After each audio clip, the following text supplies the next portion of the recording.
नमस्कार, सीएनबीसी आवाज़ मोतीलाल ओसवाल स्टूडियो में आप सभी का स्वागत है। भारतीय मार्केट्स के लिए शायद 2 महीने बाद एक अच्छा दिन, और ना सिर्फ एक अच्छा दिन, एक बहुत ही शानदार दिन जिसमें निफ्टी, बैंक निफ्टी, सेंसेक्स और मिड कैप इंडेक्स अभी तक डे हाई पर, आखिरी का 1.5 घंटा बाकी, और एक फीलिंग आ रही है कि ये शायद आज एक मार्केट के लिए एक टर्न अराउंड वाला दिन साबित होगा।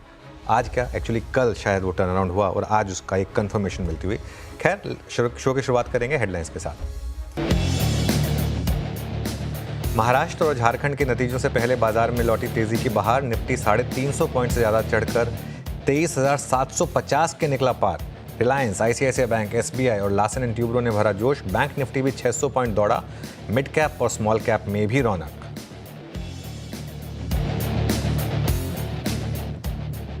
सरकारी बैंकों में आज जोरदार बाउंस बैक, करीब 3% चढ़ा इंडेक्स। जेफरीज की बुलिश रिपोर्ट के बाद स्टेट बैंक ऑफ इंडिया में करीब 4% का उछाल।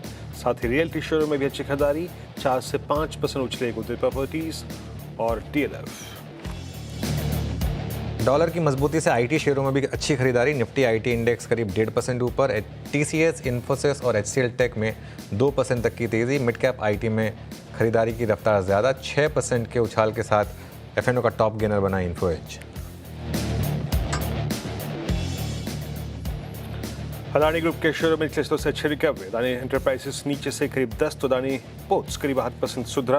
अदानी ग्रीन में भी निचले स्तरों से करीब 16% का सुधार रहा। हर निशान में आए एसीसी, अंबुजा सीमेंट्स में करीब 4% की मजबूती। महानगर गैस में 3% से ज़्यादा की तेज़ी। कंपनी ने सीएनजी के दाम 2 रुपये प्रति किलो बढ़ाकर 77 रुपीज़ प्रति किलो किए। मुंबई में बढ़ी हुई दरें आज से लागू।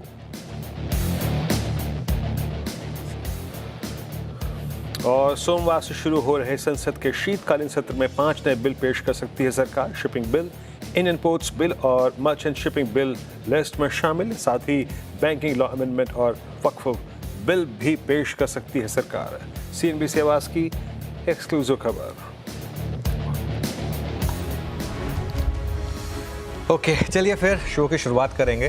आप सभी को गुड आफ्टरनून। वीरू, आपको भी गुड आफ्टरनून। और वीरू, एक बात मैं कहूँगा कि बहुत टाइम के बाद एक आज अच्छी फीलिंग आ रही है, क्योंकि वो जो एक थ्योरी की हमने बात की थी ना, फाइनली लग रहा है कि वो थ्योरी सही बैठ रही है। हमने कल उसकी बात की थी, कल मार्केट खुलने के बाद, कि क्या यही वो ख़राब खबर थी जिसकी मार्केट शायद, मतलब जो मार्केट प्राइसिंग करने की कोशिश कर रहा था, और एक ख़राब खबर के साथ फाइनली मार्केट में कल एक बेस बना या बॉटम बना। कल आई थिंक वो अब तक जो लग रहा है देखकर, कल का प्राइस पैटर्न, कल हमारी बात हुई कि क्लोजिंग में जिस तरीके से मार्केट ट्रेडेड रेंज के हाईस पर बंद हुआ, कल लॉन्ग लेके जाने की बात हुई। आज सुबह मार्केट ने अच्छा आपको मूव दिया और एक ख़राब खबर पर बेस बना। वो थ्योरी जो थी, मुझे लग रहा है अब तक एकदम सही बैठ रही है। ये जो महाराष्ट्र कनेक्शन था, और आज बाजार ने सिर्फ फोकस किया महाराष्ट्र के एग्जिट पोल पर। आई थिंक कुछ हद तक शायद मार्केट ये एक्सिस के पोल की और टुडेज चाणक्य के पोल की भी वेट कर रहा था। और कल क्योंकि वो अदानी वाला फैक्टर बाकी सबके ऊपर ओवर पावरिंग था, तो कल मार्केट को शायद मौका नहीं मिला उस चीज़ को रिएक्ट करने के लिए। और एक बात ये भी है कि अब आज के बाद आपके पास कोई और मौका है नहीं रिएक्ट करने का, क्योंकि उसके बाद आप सीधा एक्चुअल नंबर पर रिएक्ट करेंगे। तो ये काफ़ी इंटरेस्टिंग चीज़ है। अगर एग्जिट पोल सही रहे वीरो, तो मेरा ये मानना है कि ये एक नई तेज़ी की शुरुआत होगी, ट्रस्ट मी। हाँ, लेकिन एक रिस्क फैक्टर हमेशा रहेगा। लोकसभा के इलेक्शन के टाइम पे भी यही हुआ था। व्हाट इफ़ ये अगर एग्जिट पोल गलत निकले, तो अगर गलत निकले एक बार फिर से, तो फिर धुनाई भी होगी। तो इस चीज़ के लिए तैयार रहें। तो इसके लिए मैं फिर बोल रहा हूँ, आज का मूव ठीक है। मंडे मॉर्निंग के लिए फिर भी आपको थोड़ा सा सोच समझ कर ही काम करना होगा, लेकिन आज तो मुझे लग रहा है कि अभी भी स्क्रीन पर काफ़ी दमखम बाकी है। Veeru, good afternoon. Good afternoon Anuj, चलिए इस बीच निफ्टी 23,829 पे, ये व्हाट इफ जो जोड़ा ना अनुज आपने, उससे पहले की स्टोरी पे बात करते हैं। लेट्स अज्यूम अ सिचुएशन कि यहाँ पे बीजेपी बहुत अच्छा करती है, एनडीए बहुत अच्छा करती है, स्पेशली अगर बीजेपी के नंबर बहुत अच्छे हुए। अनुज, क्वेश्चन इज बीजेपी के नंबर्स, और महाराष्ट्र के सीएम की सीट अगर बीजेपी की होती है, तब वो जो थ्योरी थी ना, वो बैंक्स की, पीएसयूज की, रेलवेज की, डिफेंस की, मतलब ओवरऑल मार्केट के सेंटिमेंट पे इसका क्या इम्पैक्ट पड़ेगा अनुज? ये ग्राफिक्स भेजे थे ना, मैंने पहले 23,900 से 24,000 लिखा था, अभी फिर मैंने उसको चेंज कराया था। मैं कहा कि थोड़ा अपने आप को टेम्पर कर लेता हूँ।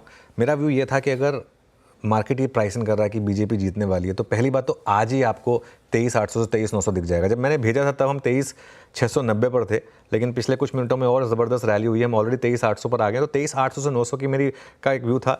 ये एक्चुअली मुझे लग रहा है कि और 23,900 के ऊपर क्लोज हो सकता है कि इवन 24,000 तक एक बार के लिए आपको आज ही दिखा दे। एक और चीज़, अब डिपेंड करता है कि आप किस तरीके के ट्रेडर हैं। अगर आप वो ट्रेडर हैं जो मंडे का एक गैप आप नहीं मिस करना चाहते, तो भले ही आप आज की ट्रेड को भी कैरी करें, क्योंकि अगर ये एग्जिट पोल सही हुआ तो मंडे को आपको 24,500 मिलेगा सीधा। अगर एग्जिट पोल सही हो सीधा 24,500 मिलेगा, फिर आपको वो बीच के 500 पॉइंट नहीं मिलेंगे। तो आपको अब ये कॉल आपको लेना है। आज मार्केट एग्जिट पोल पर रिएक्ट कर रहा है, मंडे को मार्केट एक्चुअल नंबर पे एग्जैक्ट पोल पे रिएक्ट करेगा। ये रिस्क फैक्टर आपको समझ के चलना है बेसिकली। लेकिन आज की रैली से मुझे सरप्राइज नहीं होगी। आज हमारी सुबह बात हुई थी कि ये और कल लॉन्ग कैरी करने की बात हुई थी कि यहाँ पर ये मूव रहेगा। अगर एग्जिट पोल सही हुए और बाकी में वो आउटकम आया और बीजेपी की गुड मेजॉरिटी के साथ अगर सरकार बनी, तो एक तो 24,500 निफ्टी पर मुझे लग रहा है जिसमें नई तेज़ी की शुरुआत होगी। डिफेंस, PSUs, रेलवेज उसको लीड करेंगे। और एक चीज़ कंफर्म होगी कि बैंक निफ्टी में एग्जैक्ट 200 डे मूविंग एवरेज पर फिर डबल बॉटम बना होगा और बैंक निफ्टी यहाँ से भी फिर 2,000 पॉइंट और चल सकता है। यहाँ से मतलब इवन मंडे के गैप अप के बाद भी, अगर मंडे में कोई गैप अप होता है तो वहाँ से भी और 2,000 पॉइंट चल सकता है। इस पूरी थ्योरी का लेकिन जो बेस है ना, पूरी थ्योरी का, वो है बीजेपी की जीत। वो होनी चाहिए। अगर वो नहीं होगी तो ये पूरी थ्योरी नलीफाई होगी। इस चीज़ को ध्यान रखना। लेकिन जो स्ट्रेंथ मार्केट दिखा रहा है ना, तो मार्केट प्राइसिंग कर रहा है कुछ ना कुछ। कल देर रात को आए थे वो, हमने सुबह डिस्कस किया था, जो एक्सिस माई इंडिया के नंबर्स, एंड आई थिंक उनके लिए भी ये मेक और ब्रेक है, एक्सिस माई इंडिया के लिए भी, क्योंकि अब तक इंडिया का सबसे वेल एस्टेब्लिश्ड और वेल क्रेडिबल जो पोलस्टर था, पिछली 2 बार उनके वो नंबर्स ख़राब रहे थे, तो इस बार उन्होंने थोड़ी ज़्यादा मेहनत करके ये नंबर्स निकाले हैं। और इसमें ये वाले नंबर्स अगर आ गए, आप जो बात कर रहे थे ना, ये वाले नंबर्स, अगर ये नंबर्स आ गए, बीजेपी 98 छोड़ी 90 भी अगर आ गई बीजेपी अलोन, तो फिर आपको 24,500 दिखाई देगा स्क्रीन पे। ध्यान रखिएगा, मैं फिर बोल रहा हूँ, ये एग्जिट पोल है, एग्जैक्ट पोल नहीं है। वो होना चाहिए रेप्लिकेट, वो होना चाहिए। इसके लिए मैं बोल रहा हूँ, आपके पास विकल्प यही है। मेरी जो थ्योरी होती है ना, मेरी थ्योरी होती है कि अगर ये एक्चुअल में भी यही नंबर आया और मार्केट अगर उसके बाद आपको भले 24,500 पे भी खुले, वहाँ पे भी ले सकते हैं आप, क्योंकि फिर वो नई तेज़ी की शुरुआत होगी, वो रुकेगी नहीं बहुत आराम से। लेकिन अगर मामला उल्टा पड़ा तो वो एक रिस्क फैक्टर आपके लिए ओपन हो जाएगा। आज एक आपके पास क्लीन स्लेट था। आज वो जो हमारी अप्रोच थी, वो जो कल से भी लॉन्ग कैरी किया था, एक वो वाली अप्रोच थी। तो आज आपके पास एक मौका था। मुझे लग रहा है कि अभी भी यहाँ पर और आधे एक घंटे में और थोड़ी सी रैली मिलेगी आपको, और 150-200 पॉइंट की। लेकिन अगर आप एक कंजर्वेटिव ट्रेडर हैं, और स्पेशली अगर आपने कल से लॉन्ग कैरी किया है, और अगर आप एक कंजर्वेटिव ट्रेडर हैं, तो आपको मार्केट बहुत मोटा पैसा दे रहा है 2 दिन में। आप एक बार के लिए चाहें तो उसको बुक करें और मंडे को फिर क्लीन स्लेट पर एंटर करें। अगर आप एक अग्रेसिव ट्रेडर हैं, आप एक चीज़ और कर सकते हैं, आप अपनी पोजीशन को हेज कर जाएं, वाया पुट्स। वैसे ही आप अगले एक्सपायरी में एंटर कर रहे हैं, अगले हफ्ते एक्सपायरी है, तो आप जो भी आपको ठीक लगे, 23,600, 23,500, एक बड़े गैप डाउन से बचाने के लिए अपने आप को हेज कर लें। क्योंकि मेरा व्यू ये है कि कल एक ख़राब खबर के साथ मार्केट ने वाकई में बॉटम बनाया है, और चाहे कोई मुझे ट्रोल करे या ना करे, इस चीज़ पे मैं अब अड़िग हूँ कि नहीं, वो जो थ्योरी थी वो एकदम सही थी। और वही मार्केट ने एक तरीके से आपको करके दिखाया कि एक न्यूज़ आई, गैप डाउन हुआ, गैप डाउन में मार्केट में बाइंग आई। उसका सबसे अच्छा एग्जांपल है स्टेट बैंक ऑफ इंडिया। मैं आपको एक एग्जांपल के साथ समझा रहा हूँ। स्टेट बैंक ऑफ इंडिया, हमने कल लगातार पूरे दिन बात की थी इसकी Veeru. State bank of India में 760 से हमने स्टेट बैंक ऑफ इंडिया की बात शुरू की थी कि नहीं, इनका एक्सपोजर बहुत कम है, मिनिस्क्यूल है, और वैसे भी ऐसा कुछ नहीं है कि सारा का सारा एनपीए बन रहा है। तो ज़बरदस्ती की पिटाई हुई थी। आज सुबह इसको बिग स्टॉक में लिया, हालांकि वो जेफरीज की रिपोर्ट थी, उसका भी एक इम्पैक्ट था, लेकिन सुबह इसको मैंने बिग स्टॉक में लिया। और PSU बैंक इंडेक्स कल जो इंट्राडे में 5% डाउन था, कल 3% रिकवर हुआ था, और आज देखिए PSU बैंक किस तरीके से चल रहा है। 3.5% PSU बैंक निफ्टी ऊपर है इस समय। आई थिंक ये आपको, इससे बड़ा एग्जांपल आपको नहीं होगा कि मार्केट इस समय क्या प्राइसिंग करने की कोशिश कर रहा है इन टर्म्स ऑफ कल का आउटकम। बट अनुज, एक बात मैं कहूँ, जैसे हमने व्हाट इफ़ के भी बात कर ली अब यहाँ पे, बट एक इंडेक्स को और थोड़ा सम्मान देना पड़ेगा जो शायद IT. इससे बहुत ज़्यादा अगर आप देखें सरोकार नहीं रखता है, वो है IT. निफ्टी IT एट बिल्कुल। 43,000। अनुज, हाँ। इसने अपने दम पर मतलब सिर्फ डॉलर रुपये इक्वेशन पे रिएक्ट किया है और ये अब बिल्कुल। धीरे धीरे अनुज ऑल टाइम हाई की तरफ बढ़ रहा है ना? 100% सिक्योर स्पेस। बिल्कुल सिक्योर स्पेस। अच्छा, एक और चीज़ अगेन मैं बोल रहा हूँ, कल जो हम क्लोजिंग में बात कर रहे थे, BTST की जो बात कर रहे थे, क्लोजिंग रणनीति की बात कर रहे थे, उसमें एक व्यू ये था कि IT में आप स्ट्रेट अवे लॉन्ग कैरी करिए। बैंक निफ्टी में भले ही अपने आप को हेज करिए, कवर्ड कॉल लीजिए या जो मर्जी करिए, लेकिन IT पर तो व्यू बहुत क्लियर रहा है। एंड आई थिंक इस चैनल पर IT की बार बार बात हुई है कि आपके पोर्टफोलियो का 25 से 35% होना चाहिए। IT के पास इस समय वो सब कुछ है जो IT के चलने के लिए अनुकूल है। डॉलर इंडेक्स का स्ट्रांग होना, US की इकोनॉमी का स्ट्रांग होना, वहाँ पर जिस तरीके के नंबर्स आ रहे हैं, जिस तरीके के डेटा पॉइंट्स आ रहे हैं, रेट कट की एक्सपेक्टेशन होना, तो ये तो एक सेक्टर है। ये इनफैक्ट एक आपको एक और चीज़ बताता है ये सेक्टर, कि हर बार ज़रूरी नहीं होता कि आप हाई बीटा स्टॉक्स में ही रहें। कई बार आपको अपने आप को जब मार्केट के फेजेस थोड़े से ख़राब होते हैं, उसमें थोड़े से अगर आप चाहें तो लो बीटा स्टॉक्स में रिस्क ऑफ प्रोटेक्टिंग सेक्टर्स में अगर आप आएँ तो कई बार वो आपके लिए ना सिर्फ वॉल का काम करते हैं, बल्कि ख़राब मार्केट में आपको बचा के भी रखते हैं, जो इस महीने में IT ने करा होगा 100% विदाउट अ डाउट। और यही एक रीज़न है कि आज एक्चुअली अगर आप देखें तो अब जो पिछले 1 घंटे में मूव आया वो ज़्यादा निफ्टी में आया कंपेयर टू बैंक निफ्टी, क्योंकि IT ने वापस एक लीड लिए इंट्राडे में। देखिए किस तरीके से IT भागा है, करीब करीब 2.5-3% इंडेक्स भागा ऊपर। जी हाँ, तो ये इंडेक्स पे बातचीत पूरी हुई और निफ्टी पर, निफ्टी बैंक पर, और शायद अभी थोड़ा सा जब हम क्लोजिंग की तरफ बढ़ रहे होंगे तो 315 के आसपास एक डेडिकेटेड डिस्कशन इंडेक्सेस पे फिर करेंगे। इट्स 23848, 500 अंक ऊपर निफ्टी, मामूली बात नहीं है जनाब। निफ्टी बैंक करीब करीब 836 अंक ऊपर। लुक एट निफ्टी IT 1100 अंक ऊपर। निफ्टी नेक्स्ट 50 करीब करीब 1500 पॉइंट ऊपर। मिड कैप इंडेक्स 650 पॉइंट ऊपर। अनुज, मैं आज स्टॉक्स नहीं लूँगा, सारे के सारे तो ऊपर हैं। क्या स्कैनिंग करें इसमें, क्रम क्या रहेगा, और ट्रेंडिंग स्टॉक्स आप बताइए कुछ। नहीं बिल्कुल, मैं ये सोच रहा हूँ कि मैं वीरू हैंड ऑन हार्ट कह रहा हूँ, मैंने जब वो स्ट्रैटेजी भेजी थी तो मैंने 23,900 से 24,000 लिखा था कि 23,900 से 24,000 आज ही आपको स्क्रीन पर दिख जाएगा। मैंने थोड़ा अपने आप को फिर टेम्पर कर लिया, लेकिन वो कहते हैं ना जो गट फीलिंग होना उसके साथ जाना चाहिए एक्चुअली। खैर एनीवे, कुछ ट्रेंडिंग स्टॉक्स बताए देते हैं और ज़्यादातर ट्रेंडिंग स्टॉक्स ऑब्वियसली ग्रीन में ही होंगे। तो स्क्रीन पर आएंगे आपके लिए ट्रेंडिंग स्टॉक्स। पहले निफ्टी स्टॉक से शुरुआत करेंगे। सबसे ऊपर स्टेट बैंक ऑफ इंडिया 4.5% ऊपर, टाटा कंज्यूमर 3.5%, ट्रेंट 3% और JSW स्टील करीब करीब 3.5% ऊपर। उसके बाद Info Edge 6.5%, Godrej Properties 5.5%, PFC 5% और लॉरस लैब्स करीब करीब 5% ऊपर आपको ट्रेड करता हुआ दिखाई देगा। मंदी की सिर्फ एक ही प्लेट है, वोडाफोन आइडिया आज के दिन भी 7 के नीचे आ गया। एल्केम लैब्स और मैक्स फाइनेंशियल ज़्यादा लूजर्स है नहीं। अच्छा, एक और चीज़, अब एक और प्लेट लेकर आइए अदानी ग्रुप स्टॉक्स की। यहाँ पर भी एक तरीके की एक मिनी स्टोरी छुपी है। इंट्राडे में तो रिकवरी है इन सब स्टॉक्स में, लेकिन ज़्यादा रिकवरी किस में?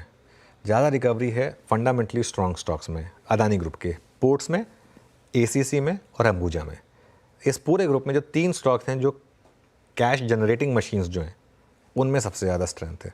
तो ऑब्वियसली सबसे पहले अगर किसी एक तबके को टारगेट किया गया इस ग्रुप में टू बाय, वो स्ट्रॉन्ग स्टॉक्स हैं। ये भी एक मेरे ख्याल से एक कंफर्टेबल फैक्टर है मार्केट के। चलिए वीरू एक काम करते हैं, अब हमारे पैनल के पास चलते हैं और ट्रेड्स लेना शुरू करते हैं। पूरा का पूरा पैनल आपकी स्क्रीन पर आएगा। आप सभी को ladies and gentleman thank you so much आज हमारे साथ जुड़ने के लिए। और शुरुआत करते हैं। गाबा सर एज ऑलवेज आपके साथ शुरुआत कर रहे हैं। गुड आफ्टरनून, आपकी trade. Good afternoon. Today is a make और ब्रेक डे। बस स्टॉक लगेगा मुझे जो पसंद है इस वक्त वो है पॉलीकैब। ट्रेड करा है करीब 6614 पर, स्टॉप होगा 6550, ज्यादा नहीं। ऑन द अपसाइड जो फर्स्ट टेक्निकल टारगेट है 6700, लेकिन मेरा लक्ष्य 6800 का है। पॉलीकैब में बाय करिए। रचना जी, गुड आफ्टरनून। रचना जी, क्या ट्रेड लिया आपने? जी, मेरी तरफ से ट्रेड रहेगा M&M में। M&M को हम लॉन्ग करेंगे और यहाँ पे 3100 का टारगेट रखेंगे, 2950 का स्टॉप लॉस, एंड 3100 हो गया तो 3150।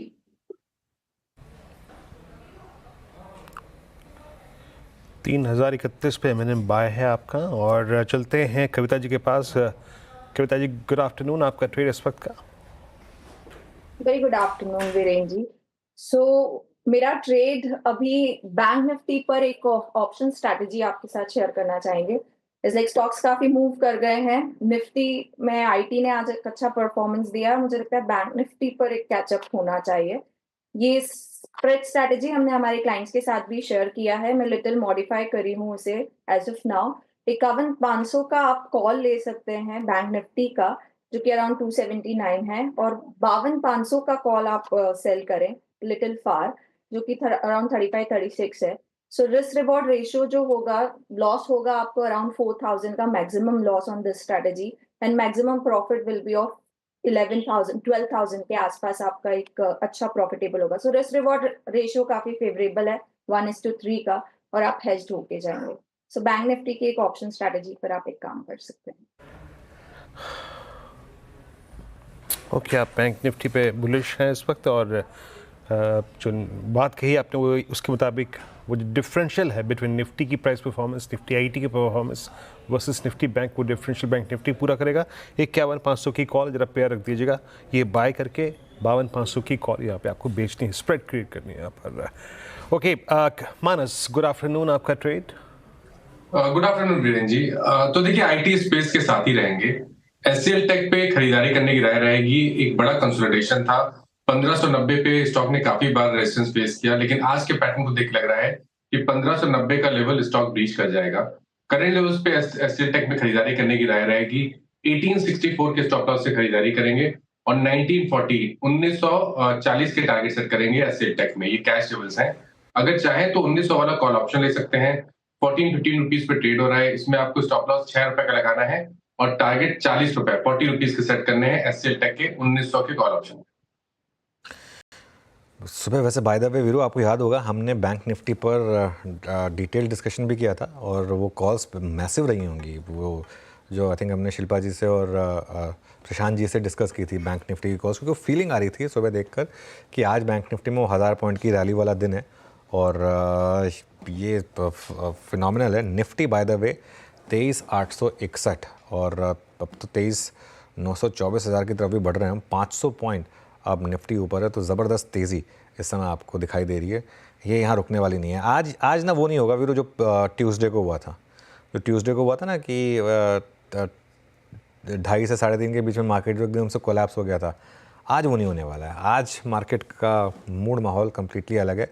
और एक चीज़ मैं बताऊं, अगर आप बेयर हैं और अगर आपने बहुत प्रॉफिट बना लिया है इस मार्केट में, ट्रस्ट मी, एक बार के लिए आप भी बाहर हो जाइए अपना प्रॉफिट लेकर, क्योंकि अगर तो वो सही रहा ना एग्जिट पोल, तो फिर ये मार्केट जिस तरीके का है, मुझे याद है रामदेव अग्रवाल से मेरी बात हो रही थी, उन्होंने कहा था कि मार्केट हमारा ऐसा है कि 3 महीने की करेक्शन ना, इसको 2 हफ्ते नहीं लगेंगे इसको वापस गैलअप करने में। ये इस तरीके की मार्केट है हमारी, तो इस चीज़ को आपको ध्यान रखना होगा। खैर, बाकी की ट्रेड्स पूरी करते हैं, उसके बाद इस पर बात करेंगे। स्नेहा के पास चलते हैं। स्नेहा जी, गुड आफ्टरनून, आपकी ट्रेड। Very good afternoon. अगर आप देखें तो आईटी पैक जैसे कि देखा जाए तो काफी अच्छी स्ट्रेंथ दिख रही है। उसी में से मेरा जो काउंटर बाय के लिए है that is Infosys. Infosys nearly 2%, 2.5% ऊपर है। अगर आप ऑप्शंस की एक्टिविटी देखें तो 1900 से 1940 तक के कॉल्स में काफी अच्छी अनवाइंडिंग है। तो मेरा मानना है कि यहाँ पे तेजी कंटिन्यू हो सकती है with a strict stop loss of today's low that is around 1834। यहाँ पे एक स्ट्रिक्ट स्टॉप लॉस लगाना है, और अपसाइड जो पोटेंशियल टारगेट रहेगा that will be around 1960। Okay, Sneha ji का कॉल है 1883 पर आपका इन्फोसिस। और अब राजेश अग्रवाल जी के पास चलते हैं कलकत्ता पे। राजेश जी नमस्कार, कार्यक्रम में स्वागत है। आज पूरी बहार है बाजार में, बताइए, आपके लिए तो पूरा मैदान खुला हुआ है। आप क्या पिक कर रहे हैं राजेश जी इस वक्त? गुड आफ्टरनून अनुज जी, वीरेंद्र जी, बाकी भी पैनल में जो मित्रगण है सबको नमस्कार। और बाजार में जो बाहर है, मुझे लगता है आप जो वैष्णो देवी घूमने गए थे ना, तब हर्षदा बोल रही थी कि शायद वहां से आशीर्वाद लेके आएंगे, और उस वजह से बाहर आई है। हालांकि थोड़ा देरी से आई, बट आई। स्टॉक पिक की बात की जाए, स्टॉक पिक की बात की जाए तो राजेश जी हर महीने भेज देंगे हम वीरू को वैष्णो देवी। हर वीकेंड पे भेजिए उनको। नहीं, हर वीकेंड तो थोड़ा ज़्यादा हो जाएगा, हर वीकेंड थोड़ा ज़्यादा हो जाएगा, थोड़ा सा वीरू का मतलब ठीक है, वीरू फिट है, लेकिन हर वीकेंड थोड़ा सा ज़्यादा हो जाएगा। वो माता रानी की वो जो वो चढ़ाई है ना, वो थोड़ी सी हर वीकेंड पे ज़्यादा हो जाएगी वीरू जैसे फिट इंसान के लिए भी। लेकिन हर महीने तो वीरू कर लेंगे, महीने में एक बार तो कर लेंगे वीरू। ठीक ठीक। अच्छा, तो अभी स्टॉक पे अगर आए, महीने में एक बार कर लूंगा। हाँ, चलिए सही है। तो अगर स्टॉक पिक पे आए तो इस वक्त हमें लगता है बैंकिंग पे थोड़ा ध्यान देना चाहिए। जिस तरीके से गिरावट ऊपर के लेवल से हुई है, खास करके पीएसयू बैंक मिड कैप के साइड में, तो वहां पे हमने बैंक ऑफ बड़ौदा को चुना है, जिसमें अगर आप नतीजे देखो, दूसरी तिमाही के अच्छे नतीजे आए थे। लोन ग्रोथ में करीब 12% की जम था, डिपॉजिट में 9% का, बॉटम लाइन अप आई थी, नेट इंटरेस्ट इनकम अप आया था। अगर आप बॉटम लाइन की बात करें तो 23% का जम था। एनआईएम भी 3.1% आया था, जो कि पिछले बार 3.07 के सामने ज्यादा था। तो जहां दूसरे लोगों के एनआईएम्स में दिक्कत थी, एनआईएम्स भी बढ़त थी, एसेट क्वालिटी मेंटेन होकर आई थी, और मैनेजमेंट ने इस एनआईएम को जो गाइडेंस दिया है वो मेंटेन करने का दिया। तो मुझे लगता है कि 290-99 तक ये ऊपर में गया था और अभी 237-38 में मिल रहा है। तो एक अच्छा अपसाइड यहाँ से बन सकता है शॉर्ट टर्म में भी, और थोड़ी सी कोई मध्यम से लंबी अवधि के नजरिए से इसमें खरीदारी करे तो 280-285 के टारगेट हो सकते हैं शॉर्ट टर्म में। जैसे कि अभी अनुज जी बता रहे थे कि महाराष्ट्र के इलेक्शन के अगर एग्जिट पोल के अनुसार नतीजे आए तो मैं समझता हूँ 250-52 तो होते दिखेंगे। 23,900 तो ऑलरेडी आ गया है स्क्रीन पर। हाँ, देखिए निफ्टी जरा एक बार, अब 23,900 ऑलमोस्ट यहाँ पर आ गया। और ये मार्केट मुझे लग रहा है अब शॉर्ट्स की लिटरली बुत बनाने को तैयार है। और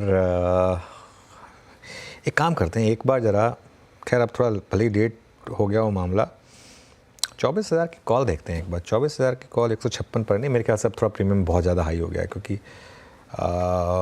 अगर जो फ्यूचर्स में रिस्क ना ले पा रहे हो, अगर वो सोचना चाहें अगले हफ्ते के लिए 24,000 की कॉल, आई थिंक जब कार्यक्रम की शुरुआत की थी हमने तब करीब 100 रुपये पे थी ये। सुबह तो खैर 35 रुपये पे भी देखा था मैंने इसको। हाँ, सुबह तो 30-35 रुपये पे घूम रही थी, अब थोड़ी महंगी हो गई है खैर, तो थोड़ा सा रिस्क, हाई रिस्क हो जाएगा आई थिंक। लेकिन 23,900 के काफ़ी करीब निफ्टी। और इसमें एक इंटरेस्टिंग चीज़ अब ये है कि जो इंक्रीमेंटल स्ट्रेंथ आ रही है ना वीरू, वो बैंकों की वजह से नहीं आ रही है, वो आईटी और रिलायंस की वजह से आ रही है। एक बार निफ्टी का कंट्रीब्यूशन देखिए आप, और निफ्टी के कंट्रीब्यूशन में अब आपको रिलायंस दिखाई देगा, एसबीआई तो दिखाई देगा ही देगा ऑब्वियसली, और उसके अलावा आईसीआईसीआई बैंक, और अब टीसीएस का कंट्रीब्यूशन देखिए, जबकि टीसीएस का फ्री फ्लोट बहुत कम है, उसके बावजूद 33 पॉइंट का कंट्रीब्यूशन टीसीएस की तरफ से। तो टीसीएस प्लस रिलायंस मतलब 100 पॉइंट का कंट्रीब्यूशन टेक्निकली जो दो सबसे बड़े मार्केट कैप वाले स्टॉक्स हैं उनकी वजह से आ रहा है। तो ये एक बड़ी स्ट्रेंथ भी रूप। और ये अच्छा, एक और चीज़, आज रिलेटिव आउट परफॉर्मेंस है लार्ज कैप्स में। अगेन एक और जो थ्योरी को बल देती है कि जब मार्केट में रिवर्सल आता है तो पहले लार्ज कैप लीड करते हैं, वो भी एक और उस थ्योरी को वेट दे रहा है कि ये एक शायद एक नई तेज़ी की शुरुआत हुई हो। जी, और रिलायंस इसमें अब इस वक्त पुरजोर तरीके से कंट्रीब्यूट करता हुआ। रिलायंस का एक बार इंटरडे चार्ट लेके आएगा, याद रखिएगा सिर्फ हम तथ्यों के आधार पे यानी फैक्ट्स पे बात कर रहे हैं। इट्स 1262। अब आज की रिलायंस की कैंडल में क्या इंपॉर्टेंस है, थोड़ा सा इस पर टिक चेक ले लेते हैं।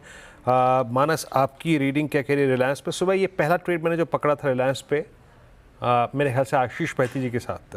बट एक बात है अभी भी मानस, रिलायंस ने अभी भी वो लेवल पार नहीं किया है जो सबसे क्रिटिकल है इसके लिए, that exactly 10 day exponential moving average, जो कि प्लेस्ड है करीब 1265 पर। इसका क्या इंपॉर्टेंस है, और 1265 को आप और उसके ऊपर निकलता है तो क्या व्यू रहेगा रिलायंस पे आपका? देखिए, मेरे ख्याल से करीब 1 अक्टूबर से 10 डे मूविंग एवरेज को टेस्ट काफी बार किया है स्टॉक ने, लेकिन उसके ऊपर क्लोज नहीं हो पाया, वहां पर प्रॉफिट बुकिंग देखने को मिली है। तो मेरे ख्याल से सबसे पहले तो यही हमें चेक करना है कि ये 10 डे मूविंग एवरेज के ऊपर सस्टेन करता है, क्लोज होता है या नहीं होता है, उसके बाद ही यहाँ पर ट्रेड लेना चाहिए। मेरे ख्याल से जो रेंज है, रेजिस्टेंस रेंज है, वो करीब 1285 तक है, 1265 से 1285। इस रेंज में मल्टीपल रेजिस्टेंस है। एग्रेसिव होकर खरीदारी करनी है तो 1285 के ऊपर करेंगे, क्योंकि उसके बाद जो रैली शुरू होगी तो 1325 से लेकर 1350 तक भी जा सकती है। तो थोड़ा वेट करेंगे, कंफर्मेशन पे 1285 के ऊपर खरीदारी करेंगे और फिर स्टॉप लॉस आप 1254 का भी रख सकते हैं।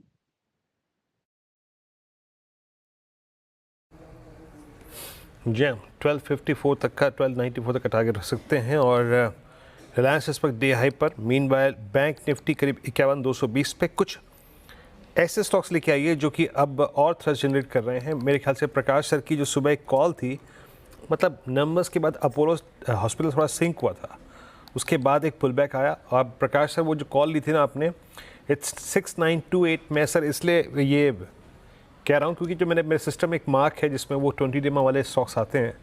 अब ये आज अपनी पूरी जर्नी तय करने के बाद finally at 6930 at 20 day exponential average. Sir ये अभी और एक्सटेंड करेगा क्या? बिल्कुल ऐसा लगता है कि अपोलो हॉस्पिटल 7000 की तरफ तैयारी कर रहा है, वहां तक जो चला जाएगा। लेकिन अगर एक बार 7000 चला गया और मंडे के बाद अगर गवर्नमेंट फेवर में आ गई तो 7200 भी पॉसिबल है। तो अपोलो हॉस्पिटल बाय मोड पर तो है, 7000 एक साइकोलॉजिकल टारगेट है बस।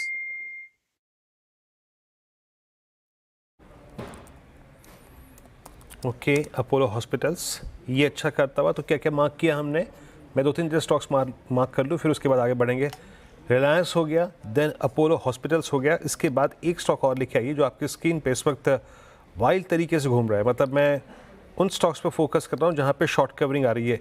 एक बार आप स्क्रीन पे लेके आइएगा हेवल्स। थोड़ा सा I think out of context जा रहा हूँ, लेकिन हेवल्स एक बार यहाँ रखिएगा। मूव आपकी स्क्रीन पे 1673 पे। अगेन मैंने क्या पिक किया था? अपोलो। अगेन हेवल्स 20 डेमा अभी 1673 के प्राइस पे क्रॉस हो रहा है।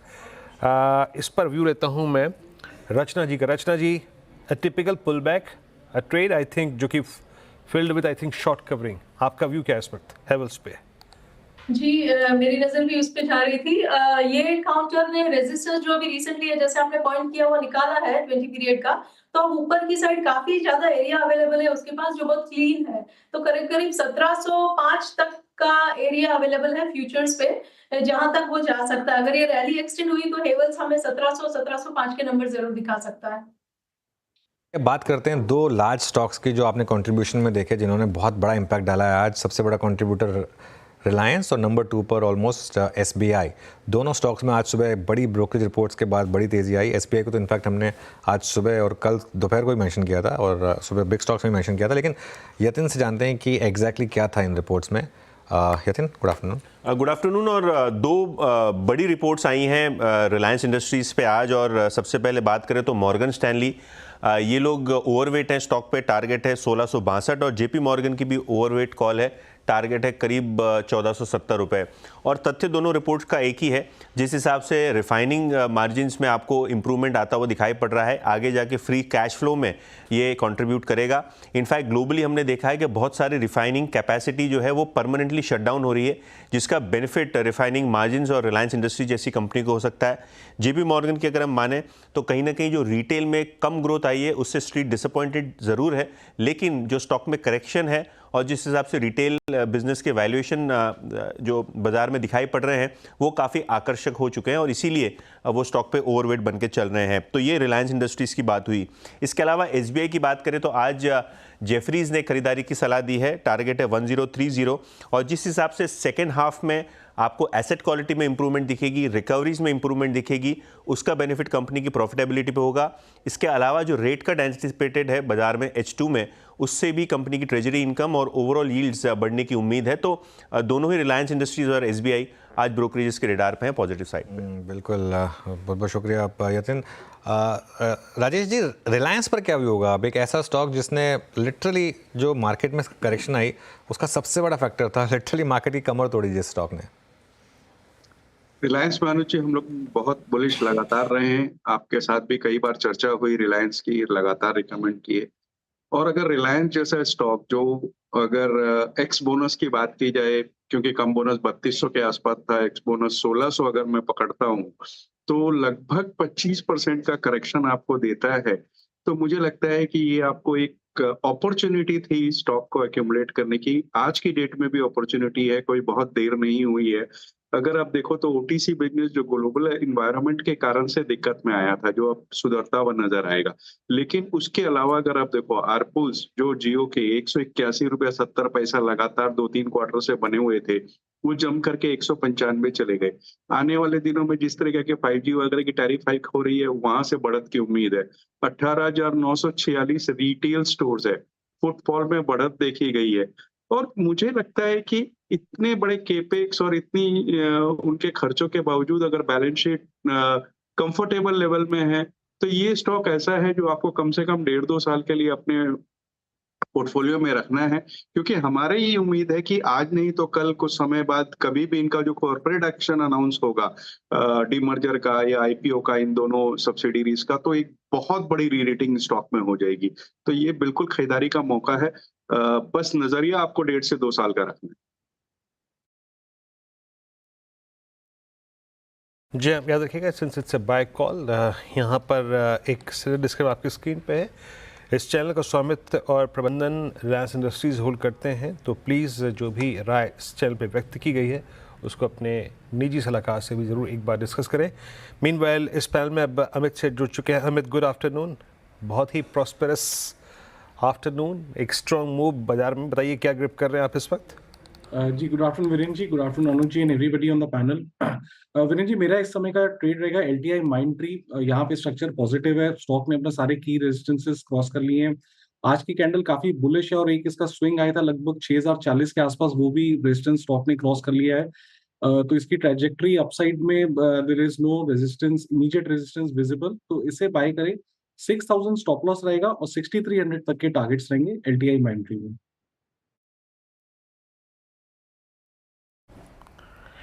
ओके, एलटीआई माइंडट्री आपकी कॉल अभी 702 पे। और देखिए आज पूरे दिन, चाहे वो निफ्टी हो, निफ्टी बैंक हो, सुबह रिलायंस से बात हुई थी, एसबीआई पे बात हुई थी, बहुत सारे स्टॉक से बात हुई थी। एक एक करके ट्रेड्स को देख लेते हैं। एक ट्रेड आवाज़ पर पिक किया गया था सुबह और इनफैक्ट मेरी टीम में भी था, इट वॉज इंडिगो। भले ही क्रूड में हल्की सी तेज़ी थी, पर इंडिगो की प्लेसमेंट बहुत स्ट्रॉन्ग थी। और आप देखिए इंडिगो एट 413, अभी कुछ देर में अनुज से डिस्कशन करूँगा इस पर, बट इस पर टेक्निकल व्यू लेते हैं। स्टे, हाँ बहुत अच्छी तरीके से ये स्टॉक अपनी बेस से निकला, क्रॉस किया 10 और 200, देन 20 क्रॉस किया। आज आपका व्यू क्या है स्नेहा? 4320, 4340 लुक्स पॉसिबल, जहाँ पे 50 डेमा और 100 डेमा अलाइंड है? Yes, very much possible. जिस तरह से ओवरऑल बेस फॉर्मेशन हो गया और लास्ट 2-3 दिनों में अगर आप देखें तो कंटिन्यूसली ये स्लोली एंड स्टेडीली ऊपर जा ही रहा है। मेरा मानना है कि पॉसिबिलिटी है कि ये मूव एक्सटेंड हो सकता है टुवर्ड्स 4300 तक। जो गैप एरिया है वो एक रेजिस्टेंस है, बट अगर इसके ऊपर निकल गया 4300 स्पेसिफिकली, तो मेरा मानना है कि इसका ओवरऑल एक जो पेन हम देख रहे थे वो काफी हद तक खत्म हो जाएगा और एक अच्छे अप ट्रेंड में चला जाएगा। यहाँ पर भी काउंटर अच्छा है अभी के लिए, अगर किसी के लॉन्ग्स है तो for the target of 4300 hold किया जा सकता है। ओके, चलिए अब एक स्टॉक की बात करते हैं, प्राज इंडस्ट्रीज़। आज 10% का ज़ोरदार उछाल है। दरअसल कंपनी ने साल 2030 के लिए ग्रोथ प्लान का ऐलान किया है, जिसके तहत रेवेन्यू को 3 गुना करने का लक्ष्य रखा गया है। वामाक्षी से जानते हैं ये सारी डिटेल्स। जी बिल्कुल, मैनेजमेंट की तरफ से काफ़ी मजबूत कमेंट्री आ रही है प्राज के ग्रोथ आउटलुक को लेकर। उनका कहना है कि काफ़ी सारी अपॉर्चुनिटीज़ ओपन अप हो रही है कंपनी के लिए, सस्टेनेबल एविएशन फ्यूल, बायोपॉलिमर्स और एनर्जी ट्रांजिशन और क्लाइमेट एक्शन में। उनका कहना है कि ग्लोबली एनर्जी कंपनीज़ जो है वो करीब 25 लाख करोड़ तक इन्वेस्ट कर सकती है क्लीन एनर्जी ट्रांजिशन में 2030 तक, और जो ट्रेडिशनल ऑयल एंड गैस की कंपनीज़ है ये इनकी तरफ से भी करीब 21 लाख करोड़ के इन्वेस्टमेंट्स एक्सपेक्टेड है अगले 10 साल में। इसका इम्पैक्ट प्राज पर क्या हो सकता है, आइए उस पर भी एक बार नज़र घुमा लेते हैं। कंपनी का कहना है कि काफ़ी मजबूत डिमांड वो एक्सपेक्ट कर रहे हैं मॉड्यूलराइजेशन सॉल्यूशंस के लिए, और इस डिमांड को केटर करने के लिए वो एक फैसिलिटी भी सेटअप कर रहे हैं कर्नाटका में, जिसमें टोटल इन्वेस्टमेंट करीब 400 करोड़ का उन्हें लग सकता है, और ये प्लांट से वो करीब 2000 से 2500 करोड़ का रेवेन्यू एक्सपेक्ट कर रहे हैं ऑप्टिमम यूटिलाइजेशन में। इसके अलावा सस्टेनेबल एविएशन फ्यूल में भी काफ़ी अच्छी अपॉर्चुनिटी है, क्योंकि भारत ने जो ब्लेंडिंग टारगेट है 1% का वो सेट किया है 2027 के लिए और 2% का सेट किया है 2028 के लिए। इनफैक्ट यूरोपियन यूनियन और यूएसए में भी अगर हम देखें तो SAF blending target 6% and 10% respectively है, तो यहाँ पर भी काफ़ी बड़ी अपॉर्चुनिटी नज़र आ रही है। तो ये अपॉर्चुनिटी और डिमांड आउटलुक को देखकर कंपनी का कहना है कि उनके जो रेवेन्यू है वो यहाँ से 3 गुना हो सकते हैं। 3,400 करोड़ पर उनका रेवेन्यू अब है एनुअल बेसिस पर, वो बढ़कर करीब 10,000 करोड़ तक बन सकता है 2030 तक। इसके अलावा उनका जो एक्सपोर्ट कंट्रीब्यूशन जो 29% पर है वो भी बढ़कर करीब 50% तक जा सकता है और ये मार्जिन फ्रंट पर काफ़ी बेटर हो सकता है कंपनी के लिए। ओवरऑल काफ़ी पॉजिटिव कमेंट्री आ रही है और इसी के चलते स्टॉक आज ट्रेडिंग सेशन में ऊपर है। जी हाँ, तो एक बहुत ही महत्वपूर्ण आकलन पेश किया आपने, शुक्रिया आपका। और ये देखिए जो महत्वपूर्ण बात कही गई थी यहाँ पे कि 2030 तक जो टॉप लाइन है अप्रॉक्सीमेटली जो करीब 3400 करोड़ रुपए की है वो 10,000 करोड़ रुपए तक का। राजेश जी, बहुत बेहतरीन स्टॉक रहा है ये, मेरे ख्याल से एक मल्टी ईयर कंसोलिडेशन चला है इसमें, मल्टी डेकेड 2021 तक, लेकिन उसके बाद फाइनली एट 741। राजेश अग्रवाल जी, आपका टेक प्राज पे और स्पेशली जिस प्रकार की मैनेजमेंट कमेंट्री है for I think almost 10,000 revenue by 2030।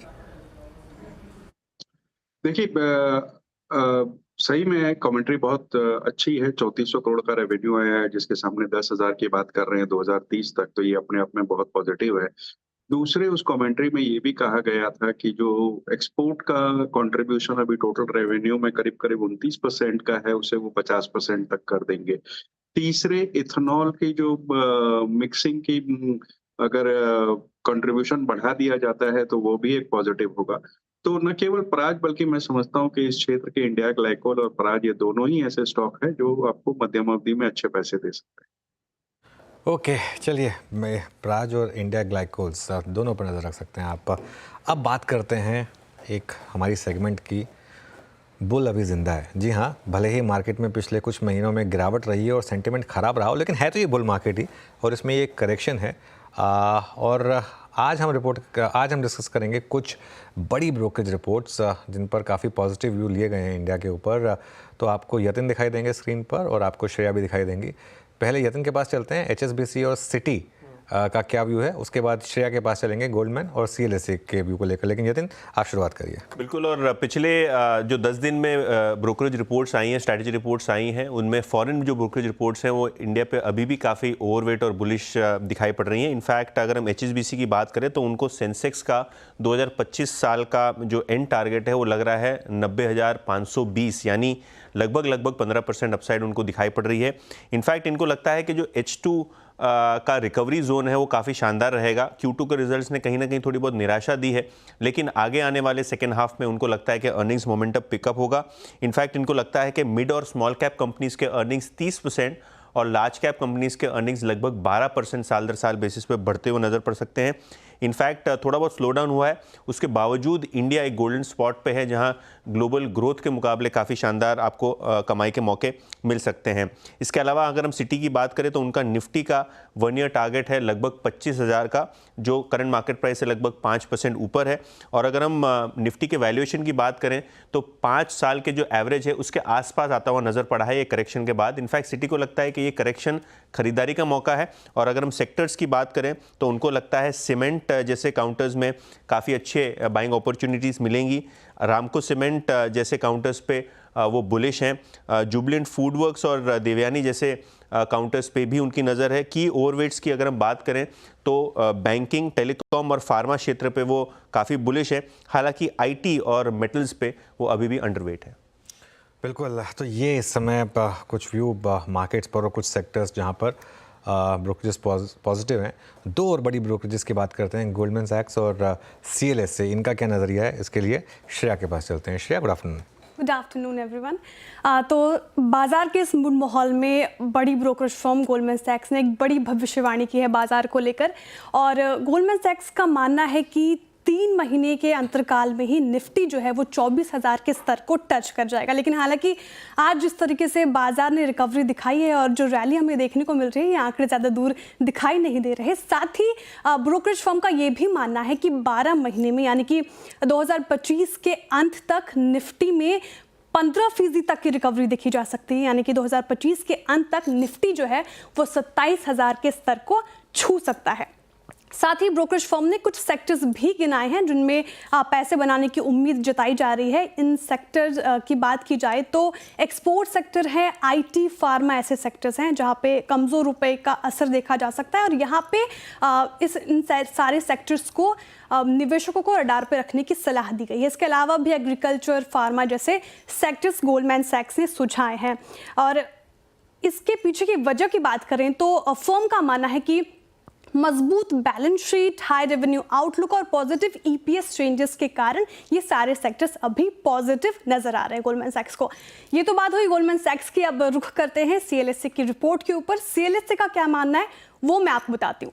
तो सीएलएसए का मानना है कि भारतीय शेयर बाजार में अभी भी दम है और इसके पीछे का कारण अगर समझे तो शुरुआत में जो हमने देखा था कि विदेशी संस्थागत की ओर से चीन में जो दिलचस्पी दिखाई गई थी वो कहीं ना कहीं अब ठंडी पड़ती नजर आ रही है। और सीएलएसए का कहना है कि अगले 6 से 7 वीक में भारतीय शेयर बाजार में 5 से 7% की सैंटा रैली आ सकती है। जी हाँ, और इसके पीछे की वजह भी गिनाई है सीएलएसए ने। सीएलएसए का मानना है कि भारतीय शेयर बाजार ने एफआईज की ओर से जो सेलिंग थी, इसके अलावा जियोपॉलिटिकल टेंशन, लार्ज आईपीओस और Q2 वीक रिजल्ट जैसे ट्रिगर्स को एब्जॉर्ब कर लिया है और अब शेयर बाजार में एक रैली की उम्मीद की जा सकती है और इसीलिए सीएलएसए ने भारत पर 20% का ओवरवेट बढ़ाया है। बिल्कुल, बहुत बहुत शुक्रिया। तो कुछ अच्छी खबर मार्केट के लिए। 24,000 वैसे ज़्यादा दूर बचा नहीं है, जैसा श्रेया कह रही थी। दिसंबर फ्यूचर तो ऑलरेडी 24,000 क्रॉस कर गया, लेकिन जिस तरीके से मार्केट चल रहा है स्पॉट में भी शायद ज़्यादा दूर ना हो ये। कुछ और स्टॉक्स देखते हैं जहां पर इस समय मूव्स आपको अच्छे आते हुए दिखाई देंगे। एक बार दोनों के दोनों डिफेंस स्टॉक्स लेकर आइए, BEL और HAL, क्योंकि अगेन एक थ्योरी कि अगर ये एग्जिट पोल सही रहे तो यहाँ पर अच्छे मूव्स आएंगे।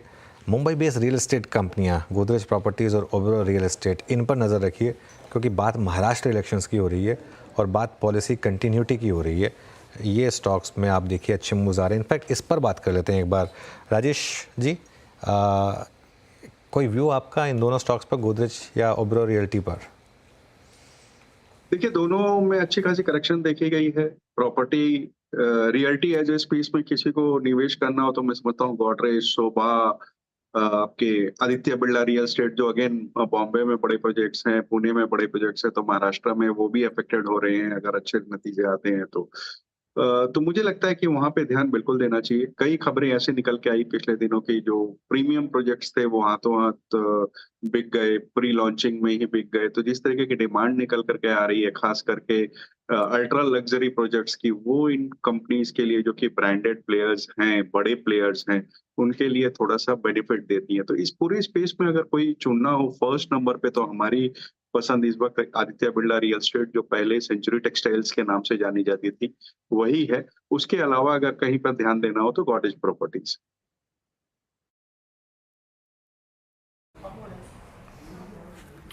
ओके, गोदरेज प्रॉपर्टीज़ आपके टॉप प्रिफर्ड पिक है 2851 पे। इनफैक्ट सुबह सुबह आवाज़ पे ट्वीट भी था गोदरेज प्रॉपर्टीज़। मानस, आपकी स्कैनिंग हल्की सी करेंगे अब यहाँ पे, मतलब टेक्निकल पर्सपेक्टिव से। मेरे ख्याल से सुबह पैनल में गोदरेज प्रॉपर्टीज़ आपने ही रिकमेंड किया था।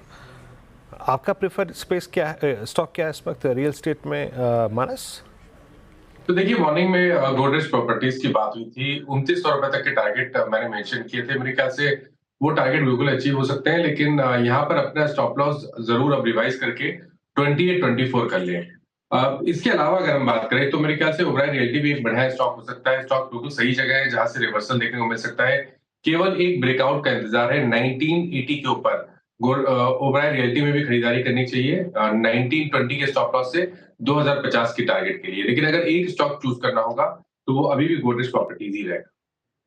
चलिए अब आपको बताते हैं 4 का चौका का सीक्वेंस, जो 4 ट्रेड्स आपको मिलेंगे। सबसे पहले मानस आपके पास आ रहे हैं सस्ता ऑप्शन ट्रेड के लिए, उसके बाद चलेंगे रचना जी के पास FNO सुपरस्टार ट्रेड के लिए, फिर चार्ट का चमत्कार के लिए कविता जी और मिड कैप फंडा के लिए राजेश अग्रवाल जी। तो ये 4 ट्रेड्स आपके लिए कुछ ही देर में इनफैक्ट शुरुआत करते हैं। मानस, आप शुरुआत करिए सस्ता ऑप्शन ट्रेड के साथ।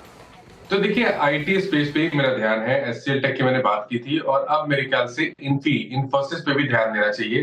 यहाँ भी कंसोलिडेशन के बाद का ब्रेकआउट है। डेली चार्ट पे अगर देखेंगे तो एक इनवर्स हेड पैटर्न जैसा ब्रेकआउट भी आपको दिखेगा। मेरे ख्याल से स्टॉक बिल्कुल तैयार है 2000 के लेवल्स को वापस टेस्ट करने के लिए। तो यहाँ पर आप ट्रेड ले सकते हैं। 1900 वाला जो कॉल ऑप्शन 17 रुपए पे ट्रेड हो रहा है, उसमें 7 रुपए के स्टॉप लॉस से खरीदारी करेंगे और 40 रुपए के टारगेट सेट करेंगे इन्फी के 1900 के कॉल ऑप्शन में। ओके, इन्फोसिस का कॉल ऑप्शन लीजिए। क्या शानदार मूव है आज इन्फोसिस में, वन वे मूव, मतलब बिल्कुल ब्यूटीफुल मूव। एक बार दोबारा इंट्राडे दिखाइए जरा इन्फोसिस का, एक ऐसा चार्ट जो देखकर दिल खुश कर दे आपका, उस तरीके का चार्ट। अब चलते हैं हम रचना जी के पास। रचना जी, आपकी ट्रेड। जी, मेरी इस वक्त के लिए जो ट्रेड है वो यूनिलीवर में है। हिंदुस्तान यूनिलीवर के फ्यूचर्स को हम लॉन्ग कर सकते हैं। यहाँ पे इंपॉर्टेंट रेजिस्टेंस को काफी मोमेंटम से टेक आउट किया जा रहा है और वो दिखा रहा है कि ये अभी 2437 पे है। यहाँ पे 2460 एंड 2480 के नंबर्स हमें आते हुए दिख सकते हैं। तो 60 और 80 के टारगेट के साथ इसको प्ले करेंगे, 2420 पे ऐसे लगाएंगे। ओके, एचएल आपका ट्रेड है। यहाँ पे एक अच्छी शॉर्ट कवरिंग भी है। स्टॉक में 84,000 शेयर कम हुए, करीब 2.5% ऊपर। कविता जी के पास चलते हैं, आज का चार्ट का चमत्कार पिक करते हैं। कविता जी, क्या पिक कर रहे हैं आप? या वीरेंद्र जी, तो बजाज फाइनेंस लिटिल अग्रेसिव होगा। 6655 पर अभी चल रहा है। मुझे लगता है 6700 6750 के प्राइस टारगेट के लिए बजाज फाइनेंस पर आप बाय ट्रेड इनिशिएट कर सकते हैं। स्टॉप लॉस मेंटेन करना चाहिए 6610 का। ओके, 6610 का स्टॉप लॉस, 6653 पे आपका बजाज फाइनेंस बाय कॉल है। राजेश जी के पास चलते हैं, आज का मिड कैप फंड पिक करने के लिए। राजेश जी, क्या पिक कर रहे हैं आप? देखिए, मिड कैप फंडा के हिसाब से हम मेदांता के साथ जाना चाहेंगे। अगर आप देखो तो एक बड़ी कंपनी है मल्टी स्पेशलिटी हॉस्पिटल्स में, जो कि इस वक्त नॉर्थ और ईस्ट में ज्यादा काम कर रही है, अब धीरे धीरे पूरे भारत में फैल रही है। बॉम्बे में 500 बेड के सुपर स्पेशलिटी हॉस्पिटल बनाने की बात कर रहे हैं। एनसीआर में इनके सॉलिड फुटिंग है। पटना लखनऊ के जो हॉस्पिटल्स है वो अच्छी तरीके से चलने लगे हैं। पहली तिमाही में इनके 2823 बेड्स थे, जो कि ये 5000 बेड करने की बात कर रहे हैं आने वाले दिनों में। तो और जिस तरीके से ग्रेजुअल रिकवरी इनके लखनऊ और पटना हॉस्पिटल्स में हो रही है, और दूसरी बात अगर आप देखो तो इनकी फोकस जो है इनके, तो वो टायर 2 सिटीज में है, जहाँ की पेशेंट टू बेड रेशियो बहुत ही कम है। और एवरेज रेवेन्यू पर ऑपरेटिंग बेड भी देखेंगे तो 61,000 रुपया जो था FY24 के अंत में, वो अब करीब करीब 64,000 प्लस हो गया है। तो वहां भी अच्छी बढ़त हो रही है। और जिस तरीके से मेडिकल टूरिज्म और मेडिक्लेम वगैरह को बढ़ावा मिल रहा है हमारे देश में, मुझे लगता है कि टोटल जितने भी ये ऑर्गेनाइज्ड हेल्थ केयर वाले हैं, अच्छी बढ़त दिखाएंगे, जिसमें मेदांता इस वजह से भी अच्छा लग रहा है कि ऊपर में 1500 रुपया बिक करके अभी 1100 के आसपास है। तो अच्छी खासी करेक्शन भी झेल चुका है, बावजूद इसके कि नंबर्स अच्छे थे। तो मुझे लगता है कि यहाँ पे बिल्कुल खरीदारी करनी चाहिए।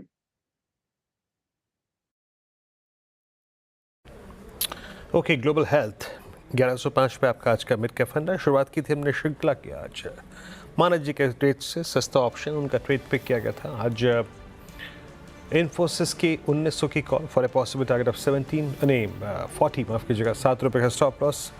रचना जी ने FNO सुपरस्टार पिक किया, HUL फ्यूचर्स, यहाँ पे ये बाय ट्रेड था for a possible target of 2460 2480। Kavita ji ने पिक किया चार्ट का चमत्कार बजाज फाइनेंस 6700, करीब 6650 के लक्ष्य के लिए, 6610 का स्टॉप लॉस। और हॉस्पिटल स्पेस में राजेश अग्रवाल जी की कॉल थी आज ग्लोबल हेल्थ, और ये डे हाई पे ट्रेड करता हुआ स्ट्रॉन्ग मूव लेके ट्रेड कर रहा है। चलिए अब एक काम करते हैं, थोड़ा सा विषय को बदलते हैं। और आज MGL में सुबह काफ़ी, अगर आप देखें सुबह एक्शन था और बहुत ही ज़्यादा पिटा हुआ है स्पेस। MGL में खास करके तेज़ी थी।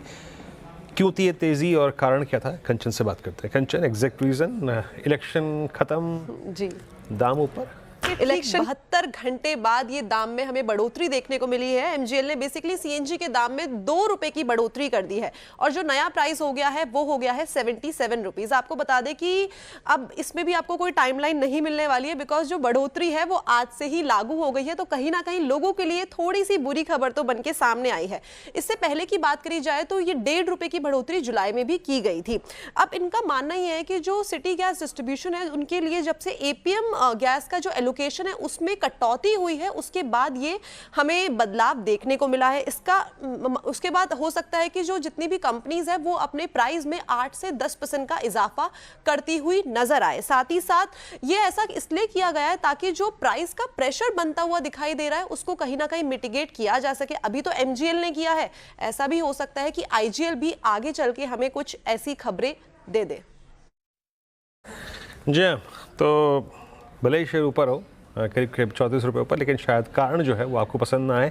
बट राजेश जी, एक बात है, शुक्रिया कंचन इस पूरी बातचीत के लिए, कि ये तीनों ही स्टॉक, चाहे वो आईजीएल हो, एमजीएल हो, गुजरात गैस हो, more than oversold, extremely oversold है। आपका व्यू क्या है इस वक्त? आप लोगों ने इस प्राइस पे कुछ पिक करने का व्यू रखा है क्या मन? देखिए, ये बात सही कहा कि आपने कि ओवरसोल्ड है। ऊपर से सारे ही स्टॉक अगर आप देखो तो 30-40% या शायद उससे भी ज्यादा टूट चुके हैं। कारण 2 बार जो कटौती हुई एपीएम से, और ऐसी उम्मीद है कि आने वाले दिनों में और भी कटौती हो सकती है एपीएम में, जिस कारण से ये दिक्कत हुई।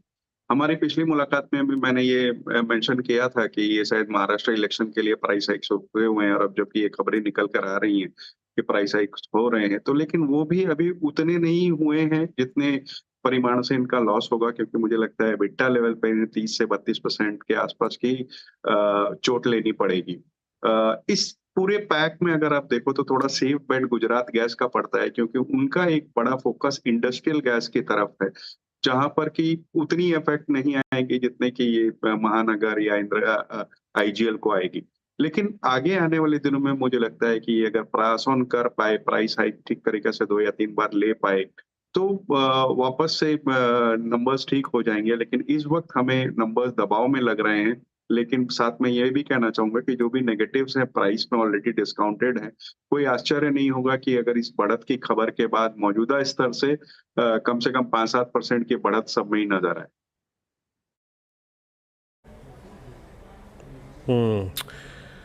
चलिए, एक सेंस मिल गया होगा आपको आपके स्पेस पे। लेकिन अब बात करते हैं सोमवार की। देखिए, जब शनिवार को महाराष्ट्र के चुनाव के नतीजे आ चुके होंगे, बाजार को एक पॉलिटिकल सेंस तो मिल जाएगा एग्जैक्टली जिसकी हम बहुत देर से बातचीत कर रहे हैं कि क्या हुआ क्या नहीं हुआ। बट एक और चुनौती है, और चुनौती क्या इनफैक्ट शायद जो बड़ा हंगामेदार इस बार संसद का शीतकालीन सत्र सोमवार से कमेंस हो रहा है, उसके बारे में बात करते हैं। हंगामेदार तो होगा ही, क्यों होगा ये आपको मालूम ही है। बट इस सत्र में लगभग 5 बिल पेश किए जाएंगे। कौन से हैं वो बिल? साथ ही साथ सरकार की जो प्राथमिकता है इस बार शिपिंग सेक्टर रहेगी। जानते हैं पूरी विस्तार से इस खबर को लक्ष्मण जी से। लक्ष्मण जी, ये बिल कौन कौन से हैं, और क्या, जैसे कि आपसे मैंने पहले भी डिस्कस किया है, ज़्यादा फोकस एम्फेसाइज सरकार का शिपिंग पर रहेगा? बिल्कुल, दरअसल इस सत्र के लिए 5 नए बिल होंगे जिसको पेश किया जाएगा और पारित कराने की सरकार कोशिश करेगी, जो कि औपचारिक तौर पर बिजनेस लिस्ट में शामिल कर लिया गया है। और सबसे महत्वपूर्ण बात यह है कि इस 5 बिल में से 3 बिल जो है वो शिपिंग सेक्टर के लिए है। तो ये सत्र शिपिंग सेक्टर के लिए काफ़ी महत्वपूर्ण होने वाला है, क्योंकि इस सत्र में आपको कोस्टल शिपिंग बिल पेश किया जाएगा, इंडियन पोर्ट्स बिल पेश किया जाएगा, मर्चेंट शिपिंग बिल पेश किया जाएगा। ये तीनों बिल जो हैं वो पूरे शिपिंग सेक्टर के लिए अलग अलग आयाम को एक नए ऊंचाई तक पहुंचाने के मकसद से किया गया है। मिसाल के तौर पर कोस्टल शिपिंग बिल में कई सारी शर्तें आसान की गई हैं कि भारतीय फ्लैग वाले जो शिप हैं उनको लाइसेंस की ज़रूरत नहीं होगी।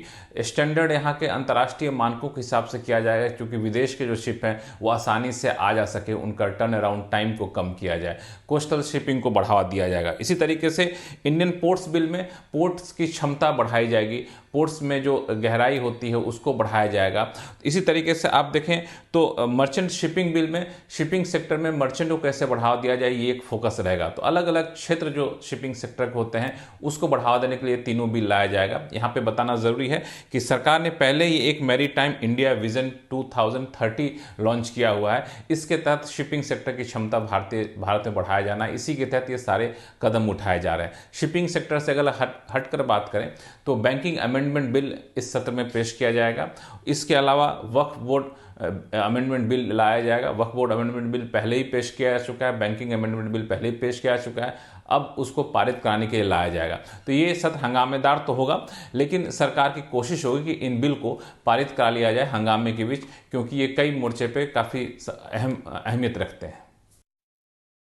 ओके लक्ष्मण जी, बहुत बहुत शुक्रिया। तो ये इस समय एक जो शीतकालीन सत्र में आएगा उसके ऊपर एक बात हुई। निफ्टी 23,900 क्रॉस करने की तैयारी कर रहा है। और वीरू, वो जो हम बात कर रहे थे ना कि ये तो आज ही मार्केट आपको 23,900 24,000 दिखा दे तो हैरानी नहीं होनी चाहिए।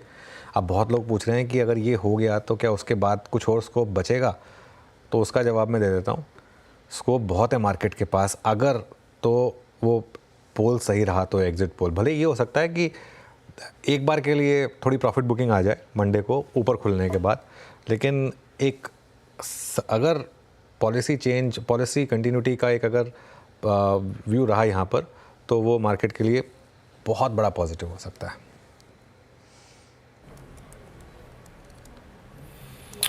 जी हाँ, तो बाजार एक क्लियरली एक एग्जिट पोल पर जो रिएक्शन दे रहा है वो जितना स्ट्रॉन्गेस्ट हो सकता था उतना स्ट्रॉन्गेस्ट देख रहा है। वी आर नाउ एट 911 पे। और लुक एट निफ्टी आईटी अब 1400 अंक ऊपर होने की तैयारी करता हुआ। अच्छा स्क्रीन पर लिखा ये निफ्टी आईटी मीन्स अगर ये क्लोज आता है तो it will be the second best close for Nifty IT, second best. थोड़ा टाइम स्पेंड करते हैं इस पर। राजेश अग्रवाल जी, इस बार लार्ज कैप आईटी का जलवा है, इन्फोसिस की हम बात भी कर रहे हैं और मिड कैप आईटी का भी। आप बताइए, इतने बड़े ब्रेकआउट के कगार पे एक मिड कैप आईटी स्टॉक जो आप पिक करना चाहें। इस बार अगर लार्ज कैप की बात हो तो इन्फोसिस है, लेकिन चूंकि आपने मिड कैप की बात करी है तो मैं फर्स्ट सोर्स सॉल्यूशन के साथ जाना चाहूंगा।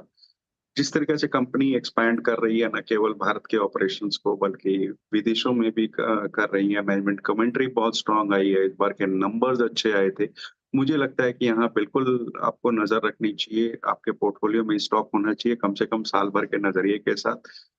मौजूदा स्तर मेरे हिसाब से 340 के आसपास है। 400 सवा 400 के टारगेट इसे आने वाले एक साल में बिल्कुल हो सकते हैं। बिल्कुल फर्स्ट सोर्स। चलिए, निफ्टी में अब 550 पॉइंट से ज़्यादा की रैली और अब 23,932 क्रॉस हो रहा है। 23,950 अब निफ्टी पर इस समय आपको दिखाई देगा और बैंक निफ्टी 850 पॉइंट ऊपर। ये जो मैं एक बात कर रहा था ना कि आज मार्केट शॉर्ट्स की बुत बना देगा अगर आपने कवर नहीं किया तो, वो 23,800 से लेके 23,940 का मूव देखिए कितनी फास्ट आया। निफ्टी का टिक बाय टिक रख दीजिए एक बार जरा। पिछले 5 मिनट में निफ्टी 23,820 से 23,940 944 एक कैंडल में, एक ग्रीन कैंडल बनी और उसमें निफ्टी 23,945 पर आया। ये देखिए निफ्टी का टिक बाय टिक। ये मिड कैप स्टॉक्स का होता है टिक बाय टिक इस तरीके का, जो आज निफ्टी का टिक बाय टिक में आपको दिखाई दे रहा है। और एक बार वापस निफ्टी का कंट्रीब्यूशन देख लेते हैं और देखते हैं कि इंक्रीमेंटल जो मूव्स आए वो कहाँ से आए। एक बार स्क्रीन पर वो भी आ जाएगा। ये देखिए, अब रिलायंस 70 पॉइंट के करीब कंट्रीब्यूशन रिलायंस का एक बार वापस इंटरडे दिखा दीजिए मुझे।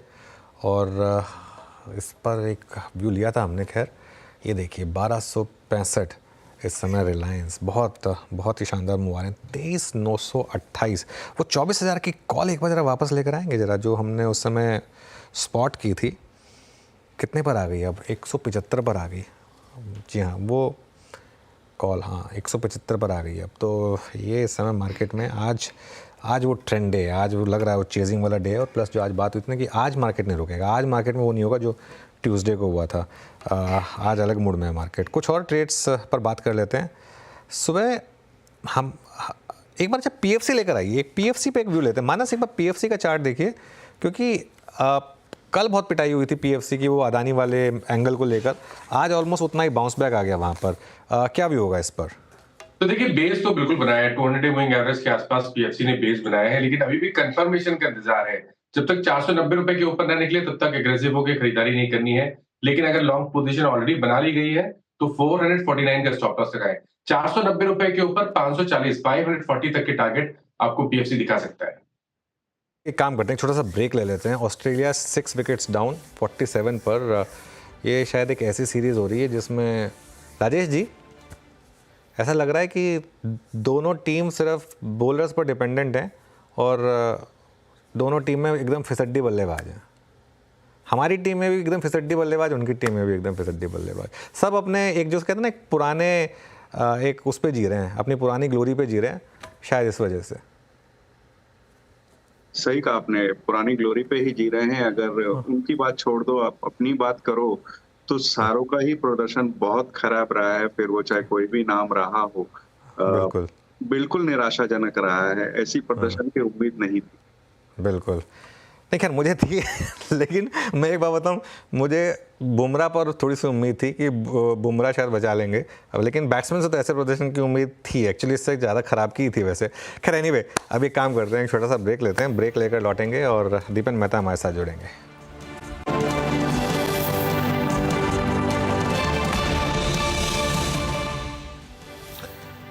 Welcome back. महाराष्ट्र के चुनाव के नतीजों से ठीक पहले बाजार में तेजी लौट आई है। निफ्टी 23,950 पर इस समय, जी हाँ 23,950, 24,000 बहुत जल्दी आपको शायद स्क्रीन पर दिखाई देगा।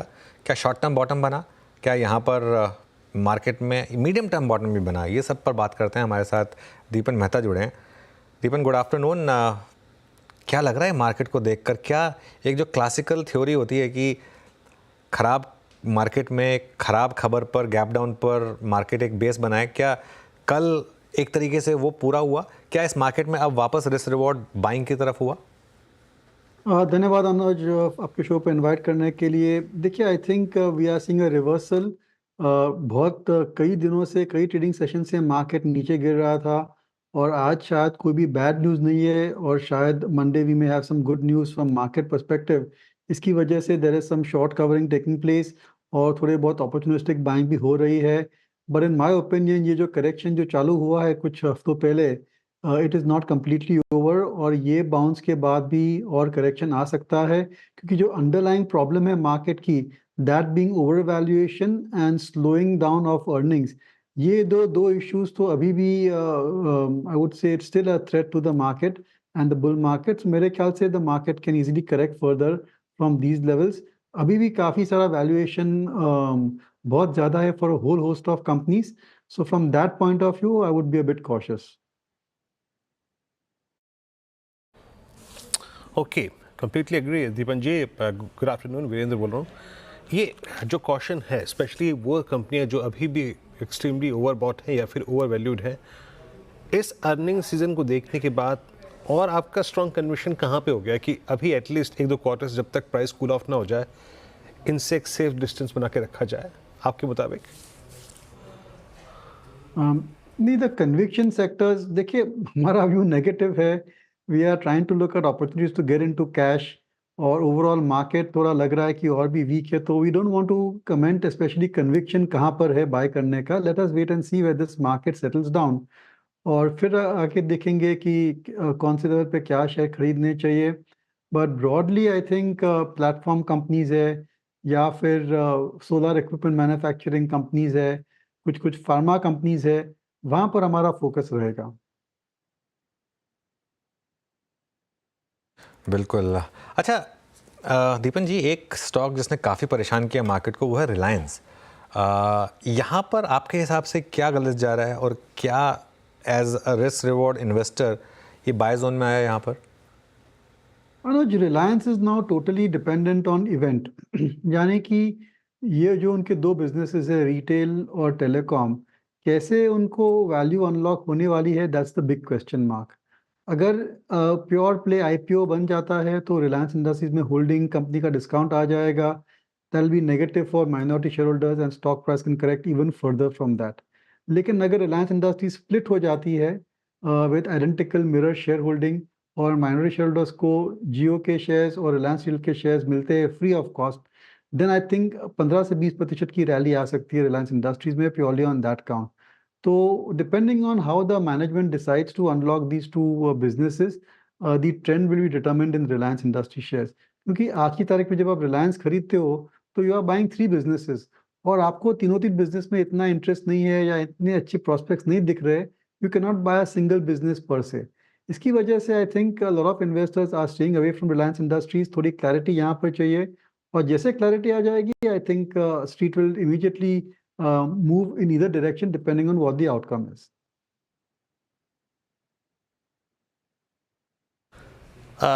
दीपक जी, आपके एक बहुत ही फेवरेट स्पेस में जोमेटो उसके बाद स्विगी की लिस्टिंग के बाद अच्छा एक प्राइस हाइक मिला, बट अभी थोड़ा सा आपने क्या Swiggy considering the valuation of Swiggy आपने वो भी ऐड किया क्या सर, या फिर कंप्लीटली जोमेटो पे आपका इस वक्त कंस्ट्रक्टिव व्यू है? नहीं, we have not added Swiggy क्योंकि जोमेटो ऑलरेडी है, so from that point of view there was no point in increasing exposure to a particular sector. लेकिन आई थिंक स्विगी भी अच्छी स्टॉक है। I think it is maybe one year behind in terms of Zomato in terms of profitability. लेकिन अगर आपके निवेशक या फिर व्यूअर्स ने जोमेटो मिस किया हो तो शायद है ना correction you could look at buying into Swiggy. लेकिन आपको होराइजन लॉन्ग टर्म रखना चाहिए 3 से 5 साल का, क्योंकि इन सब बिजनेसेस को सॉलिड प्रॉफिटेबिलिटी में आने के लिए थोड़ा समय लगेगा। बट बेसिकली दोनों बिजनेसेस दैट इज दोनों कंपनियां that is Zomato and Swiggy are in a sweet spot and I think they should do very well over the next 2-3 years और so. So end of the day उनके prospect भी more और less similar रहेंगे, थोड़ा market share इधर उधर हो सकता है, बट इट्स अ डुओपोली और they have certain amount of pricing power which will eventually come in. Okay, बिल्कुल जोमेटो और स्विगी इस पर बात हो गई। एक दो स्टॉक्स जिस पर मुझे आपसे व्यू लेना है यहाँ पर, टाइटन और ट्रेंट, क्योंकि काफ़ी डिफरेंट मूव्स रहे इन दोनों स्टॉक्स में। यहाँ पर अब क्या व्यू होगा आपका? अनुज, एक तो दोनों स्टॉक में हमारा इन्वेस्टमेंट है और दोनों स्टॉक बहुत महंगे हैं। हम बेच नहीं रहे क्योंकि we have a longer term view, और ये जो करेक्शन आ रहा है टाइटन में और ट्रेंट में, we are prepared to live through this correction, और कुछ समय तक साइडवेज मूवमेंट आ सकती है, दैट इज ऑल्सो फाइन। लेकिन लॉन्ग टर्म ग्रोथ प्रोस्पेक्ट्स अच्छे हैं। Both these companies, Titan can compound at 15-16% easily for the next several years, और ट्रेंड का भी जो बिजनेस है that can easily grow at 17-20% for the next several years और so. तो उस हिसाब से अर्निंग्स में हमेशा आपको ग्रोथ दिखेगी on a solid basis. Of course, there will be minor volatility in earnings, but by and large इनका फ्यूचर अच्छा है और करेक्शन में आप इनको खरीद सकते हैं, लेकिन आज की तारीख में अभी भी वैल्यूएशन बहुत ज़्यादा है। अच्छा दीपन सर, नॉट एग्जैक्टली मतलब मैं आपकी कोई बाय रिकमेंडेशन नहीं मांग रहा हूँ यहाँ पर, बट वो हम जो देख रहे थे ना कि निफ्टी एफएमसीजी, और मेरे ख्याल से ये 4 हफ्ते या ये 2 महीने सर इसके पूरे करियर का निफ्टी एफएमसीजी के सबसे पेनफुल 2 महीने रहे। और हम एक आई थिंक एक प्रेजेंटेशन पे आज बात कर रहे थे, जब हम देखा कि कितनी पी कूल ऑफ हुआ है इस 2 महीने में, सब्सटेंशियल कूलिंग ऑफ हुई है। बट बात तो वही है ना कि पी के साथ आपको ग्रोथ भी देखनी है। तो जिस प्रकार की ग्रोथ आपको नज़र आ रही है अगले 2 क्वार्टर्स के लिए, 3 क्वार्टर्स के लिए, उसमें ये कूलिंग ऑफ री एंट्री के लिए, एवरेजिंग के लिए अच्छी है या फिर अभी भी अवॉइड करें? नहीं, बिल्कुल अवॉइड करना चाहिए। एफएमसीजी स्टॉक्स में से इन्वेस्टर को निकल जाना चाहिए या बहुत ही अंडरवेट रहना चाहिए, क्योंकि जो भी एफएमसीजी स्टॉक्स है their growth rates have come down to low single digit volume growth rates. कई सारी categories have reached a high level of maturity also, और वहाँ पर ग्रोथ रेट अच्छी नहीं मिलेगी फॉर नेक्स्ट सेवरल ईयर्स और सो।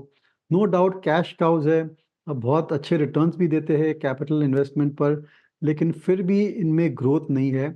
और अगर आपको कंपनी में या सेक्टर में ग्रोथ नहीं दिख रही है, then certainly you must exit and move on. कुछ चुने हुए स्टॉक्स है एफएमसीजी में जहाँ पर अभी भी शायद ग्रोथ आ सकती है, they are under penetrated, and I would say companies like Varun Beverages है या फिर बिकाजी फूड्स है। These are 2 companies in FMCG space which come to mind. Vadilal Industries ice cream company बनाती है। 3 companies usual exposure we and our clients are invested. तो ऐसे कुछ चुने हुए ग्रोथ स्टॉक्स आपको अभी भी मिलेंगे एफएमसीजी में, but by and large the HULs, Nestle, Godrej, Dabur, all of these have to be completely avoided. Okay, Adani group stocks में कोई पिक करेंगे क्या आप पिछले 2 दिन के मूव्स के बाद?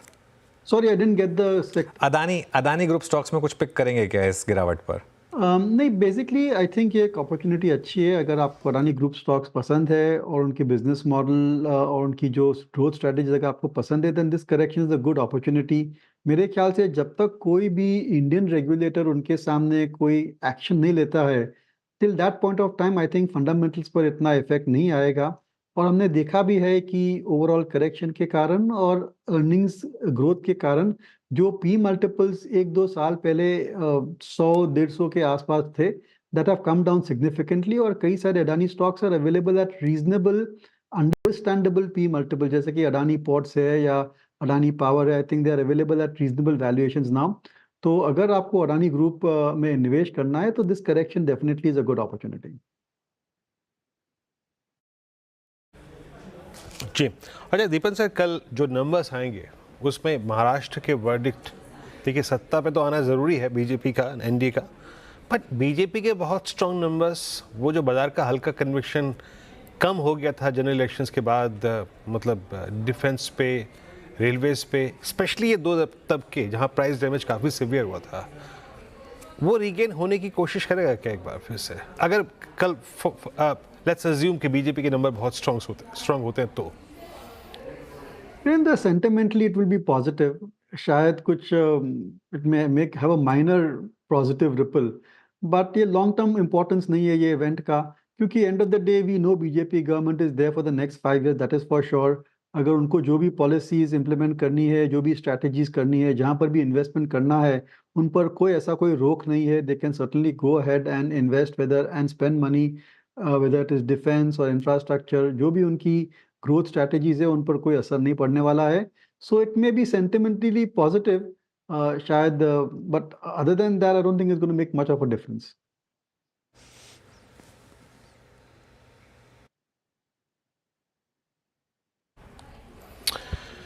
ओके दीपन जी, बहुत बहुत शुक्रिया आप इस कार्यक्रम में शामिल हुए सभी सेक्टर्स पे, और स्पेशली आई थिंक महाराष्ट्र के इस इलेक्शन के पॉसिबली आउटकम का इम्पैक्ट क्या होगा मार्केट से बातचीत करने के लिए बहुत बहुत शुक्रिया, and have a nice weekend sir. बहुत बहुत शुक्रिया. अनुज, सब कुछ मिला आज के सेशन में, दोनों हाथों से मिला, बट अब यक्ष प्रश्न ये है कि सोमवार के लिए क्या लेके जाएं, क्या नहीं, अप्रोच ऑन इंडेक्सेस. वीरू, मेरी एक नज़र आपको कैमरे से लेफ्ट पे दिखाई देगी, क्योंकि मैं सच बताऊँ ना, मैं बुमराह को जितना देखता हूँ ना उतना मैं उनका बड़ा फ़ैन बनता जाता हूँ. और आज जो बुमराह ने बॉलिंग की है, जैसी मार्केट ने आज परफॉर्मेंस दिखाई, उससे बेटर परफॉर्मेंस आज बुमराह ने दिखाई है. जो आज निफ्टी ने किया वो बिल्कुल बुमराह वाला काम किया. अभी एक और विकेट ले लिया, 7 विकेट हो गए ऑस्ट्रेलिया के. चलिए खैर मार्केट पर आते हैं, ये तो लगा ही रहेगा.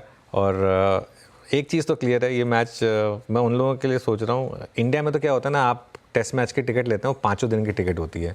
ऑस्ट्रेलिया में ना हर दिन की अलग अलग टिकट होती है. तो जिन्होंने 4th डे की टिकट ली है, मैं तो उनके बारे में सोच रहा हूँ उनका क्या होगा, क्योंकि मैच तो मुझे लग रहा है 3 दिन में ख़त्म हो जाएगा. अब मार्केट पर आते हैं. देखिए आपके पास दो ऑप्शंस हैं आपके पास. सॉरी आपके पास 2 ऑप्शंस हैं वीरू मार्केट के लिए. एक वैसे मैं बताऊं अनुज, हाँ पूछिए स्ट्रेटेजी पे. अनुज जब आप हंसी रहे ना आप इतना, ऑस्ट्रेलिया का सुबह उठ के जो मैच देखने जो मजा है ना, अब तो खैर हम नौकरी पेशा आदमी है, वो 4 बजे जब उठ के मैच देखते थे, है ना? वो अरे अद्भुत वीरू, पता है वो दौर था जिसमें क्रेग मैकडर्मट और ब्रूस रीड बॉलिंग करने आते थे.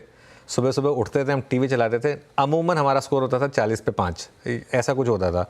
उसके बाद पिछली 2 बॉर्डर गावस्कर ट्रॉफी जो हमने ऑस्ट्रेलिया में जाके जो ऑस्ट्रेलिया में जीती थी ना, वो सच बता रहा हूँ मैं, वो बहुत खुशी वाली थी. थोड़ी बैटिंग फिर डिसअपॉइंट कर रही है, लेकिन बॉलर्स ने कमाल कर दिया, फिर उसमें कोई डाउट नहीं है आज. और अब 7 विकेट हो चुके हैं, ये लग रहा है कि शायद आज ही निपटाने का मामला हो ऑस्ट्रेलिया का, होपफुली. लेकिन बिल्कुल वो आई थिंक वो एक जो ऑस्ट्रेलिया में टेस्ट मैच होते हैं ना, उसकी एक अलग ही वैल्यू है, उसको देखने का अलग ही मज़ा आता है. खैर नहीं, चलिए. अनुज ने ऐसी बात छेड़ दी. हाँ, एक दिन मैं बस सुबह उठा अनुज, मैं ख्याल से 1 घंटा लेट हो गया हूँ, तो स्कोर था वीरेंद्र सहवाग 195. मैंने कहा यार ये मैच कौन सा चल रहा है, वो मेलबर्न टेस्ट मैच है या वनडे? मैं थोड़ी देर के लिए कंफ्यूज हो गया. याद होगा मेलबर्न वाला मैच. वो मेलबर्न वाला मैच, वो मैच हम हारे थे वीरू, वो मैच हम हारे थे. वैसे मेलबर्न वाला मैच वो, क्योंकि वो सहवाग के आउट होने के बाद पूरा कोलैप्स हो गए थे. वो जब वो क्या नाम था, वो जो ओपनर था जिसने बॉलिंग की थी, साइमन कैटिच की बॉल पे जब सहवाग आउट हुए थे. खैर एनीवे, आप देखिए क्रिकेट चैनल नहीं है हम, तो मार्केट पर आते हैं. मैं एक चीज़ बताऊँ वीरू, बुक कर लें. मैं बोल रहा हूँ कि बुक कर लें. वैसे 2 ऑप्शंस हैं. अगर आप कैरी कर रहे हैं तो हेज करके जाएं. वैसे मैं तो ये कहूँगा कि बुक कर लें. लार्ज प्रॉफिट तो अब आप बुक कर लें, क्योंकि ये सेकंड ऑप्शन बेटर रहेगा. इसको तो आप हटा दें, भले ही बड़ा मुनाफा बुक कर लें. चाहे तो बस थोड़े से सौदे ले जाएं पार्शली हेज करके, क्योंकि देखिए अभी आप क्या प्राइसिंग करके जा रहे हैं, अभी आप इस मार्केट में प्राइसिंग करके जा रहे हैं कि बीजेपी की विन, की एग्जिट पोल सही होंगे और बीजेपी की विन. अगर वो हुई तो उसके बाद हो सकता है एक और गैप अप आपको मिल जाए, लेकिन उसमें फिर आपको मौके मिलेंगे। लेकिन अगर वो नहीं हुआ तो फिर वो जैसे लोकसभा के टाइम पे एग्जिट पोल गलत पड़े थे या हरियाणा के टाइम पे गलत पड़े थे, मंडे को आपको मौका नहीं मिलेगा। मंडे को मार्केट सीधा 9:15 बजे गैप अप या गैप डाउन देगा। तो मैं तो हमेशा बोलता हूँ ऐसे में अगर आपने, स्पेशली अगर आपने कल से लॉन्ग पोजीशन कैरी की हैं, एक बार के लिए बुक कर लें, स्पेशली हाई बीटा में बुक कर लें। और बाकी निफ्टी, बैंक निफ्टी में अगर आप कैरी कर रहे हैं तो प्लीज़ हेज करके जाएं। वैसे ही अगला हफ्ता एक्सपायरी का हफ्ता है, तो आपको पुट ऑप्शंस ठीक ठाक रेट पे मिल जाएंगे। तो प्लीज़ इस चीज़ को समझ के चलें, क्योंकि आज मार्केट ने काफ़ी कुछ इंटरडे में कर लिया विद अ कैवियट कि अगर वो एग्जिट पोल सही रहे तो फ्राइडे तो मंडे को भले ही मार्केट में गैप अप हो, उसके बाद भी आपको इंडिविजुअल स्टॉक्स में अच्छे मौके मिलेंगे जो हम मंडे को फिर अप्रोच करेंगे। लेकिन अभी के लिए मेरा व्यू ये रहेगा, एक बार के लिए आपने अच्छा मुनाफा बनाया है ना, उसको बांध के वीकेंड एंजॉय करें और मंडे को वापस आएँ। ये मेरे ख्याल से एक मेरी तरफ से व्यू रहेगा वीरू। ओके, चलिए तो प्रॉफिट्स के साथ क्या करना है आपको इस रणनीति में बिल्कुल समझ में आ गया होगा।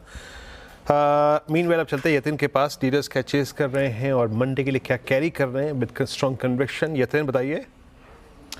वीरू, तो दो स्टॉक्स जो आज ब्रोकरेजेस के रडार पे हैं उनमें सबसे पहले है जुबलेंट फूड वर्क्स, और यहाँ जो डीली रूम्स बता रहे हैं कि काफ़ी सारे HNIs यहाँ खरीदारी कर रहे हैं। BTST की सलाह यहाँ 650 से लेके 660 तक के टारगेट्स के लिए। ओपन इंटरेस्ट भी लगभग करंट सीरीज़ का 2% से बढ़ा हुआ है, तो यहाँ फ्रेश लॉन्ग्स आपको देखने को मिल रहे हैं। इसके अलावा अपोलो हॉस्पिटल्स भी काफ़ी इंटरेस्टिंग है, शॉर्ट कवरिंग देखने को मिल रही है यहाँ, और डीलर्स के हिसाब से यहाँ डोमेस्टिक म्यूचुअल फंड्स खरीदारी कर रहे हैं, इसीलिए 7000 से लेकर 7050 तक के पोजिशनल टारगेट्स देखने को मिल सकते हैं। तो दोनों ही अपोलो हॉस्पिटल्स और जुबलेंट फूड वर्क्स ये डीलर्स के रेडार पे हैं।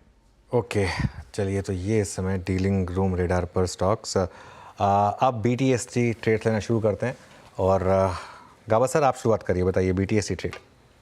तो BTST ले जा सकते हैं ट्रेड, क्योंकि स्टॉक जो मिला है वो एक्चुअली ना ले तो ठीक है, लेकिन ले जा सकते हैं। LTIM यहाँ पर एक बहुत बढ़िया ब्रेकआउट मिला, ट्रेड करा है 6140, स्टॉक बोले 6090, मतलब 50 रुपए का। अपसाइड टारगेट 6300 6400, मुझे लगता है वहां तक जाना चाहिए। तो लगता है कि बायस लॉन्ग साइड है, लेना है कंपल्सिव रिटर्न ले आ सकते हैं। LTIM ये हो गई गाबा सर की पिक इस समय। रचना जी आप क्या करेंगी ट्रेड कैरी? जी, मेरी तरफ से रिलायंस में बाय रहेगा। रिलायंस के फ्यूचर्स को हम लॉन्ग करेंगे। मार्केट में ये जो हो रहा है वो चाहे शॉर्ट कवरिंग रैली हो, चाहे वो टेम्पररी बॉटम बना हो, part of all of that Reliance के हाई टाइम फ्रेम चार्ट्स पे ये एक अच्छे सपोर्ट पे बैठा हुआ है, तो इसलिए मुझे यहाँ पे कंपैरेटिवली ज्यादा होप्स है ओवरऑल मार्केट से।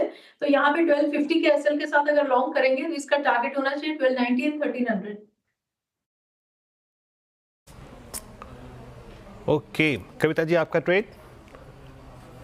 या तो Syngene होगा as BTST. It is about to cross all its important moving averages और एक अच्छे सपोर्ट से पलटता हुआ दिखा है काउंटर। मुझे लगता है 880 के प्राइस टारगेट, 880 900 के प्राइस टारगेट के लिए Syngene लेकर जा सकते हैं। 860 का स्टॉप लॉस मेंटेन करें। ओके, मानस आप क्या ट्रेड कैरी करेंगे? तो देखिए आईटी क्षेत्र के साथ ही रहेंगे। मेरे ख्याल से टीसीएस में भी खरीदारी करने की राय रहेगी, क्योंकि यहाँ पर एक क्लियर ट्रेंड दिख रहा है। हायर टॉप्स हायर बॉटम्स का रिवर्सल देखने को मिला है, प्राइस ब्रेकआउट है, इसलिए टीसीएस के फ्यूचर में खरीदारी करके जाएंगे। 4174 का स्टॉप लॉस लगाना है और 4350 के टारगेट सेट करने हैं टीसीएस के फ्यूचर में। ओके, टीसीएस से ये हो गई मानस जी के पिक। अमित जी आपका ट्रेड? जी अनुज, मैं विप्रो के साथ जाऊंगा। विप्रो करंटली ट्रेड कर रहा है 570 पे। यहाँ पे एक पुल बैक के बाद स्टॉक अपने ट्रेंड लाइन के ऊपर आ गया वापस। इसे लॉन्ग करें for targets of 580 and 585। Stop loss रहेगा 564 का। राजेश जी आपके रेडार पर कोई स्टॉक आया?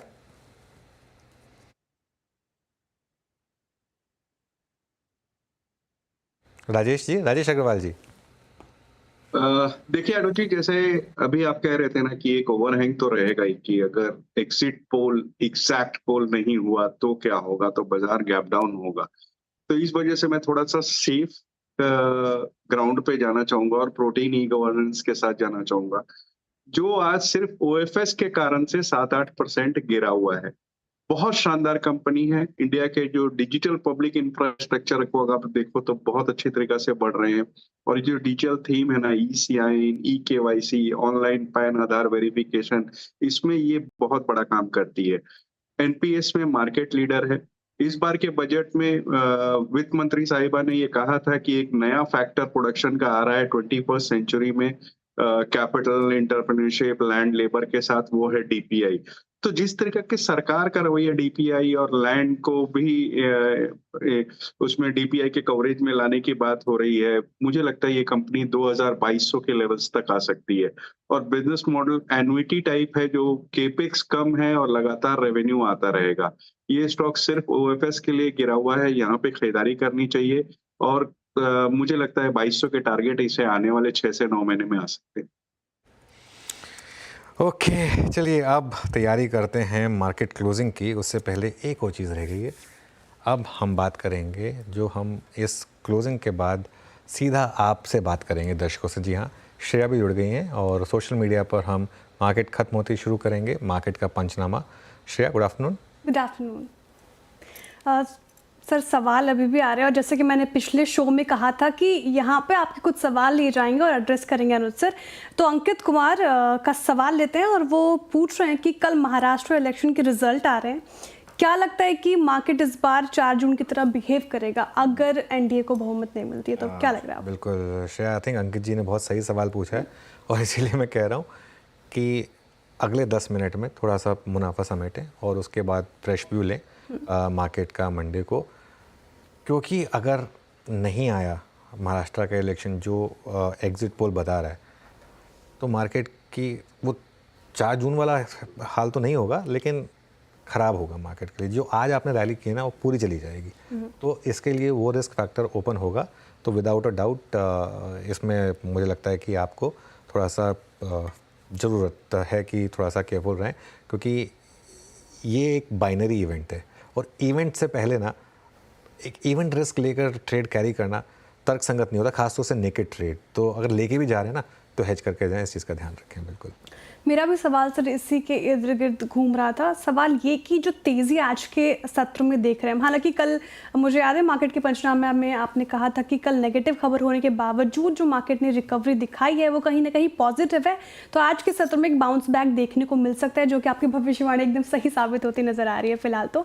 लेकिन सर, क्या ये तेज़ी टिकाऊ है? क्या करना चाहिए? एकदम कॉन्फिडेंस होकर मार्केट में बने रहे कि कॉशियस रहने की सलाह? नहीं, बहुत सही सवाल है। आई थिंक तेज़ी टिकाऊ है या नहीं, वो आई थिंक हम मंडे को व्यू लेंगे। आई थिंक आज ये कहना बहुत जल्दबाजी होगी कि तेज़ी टिकाऊ है या नहीं है।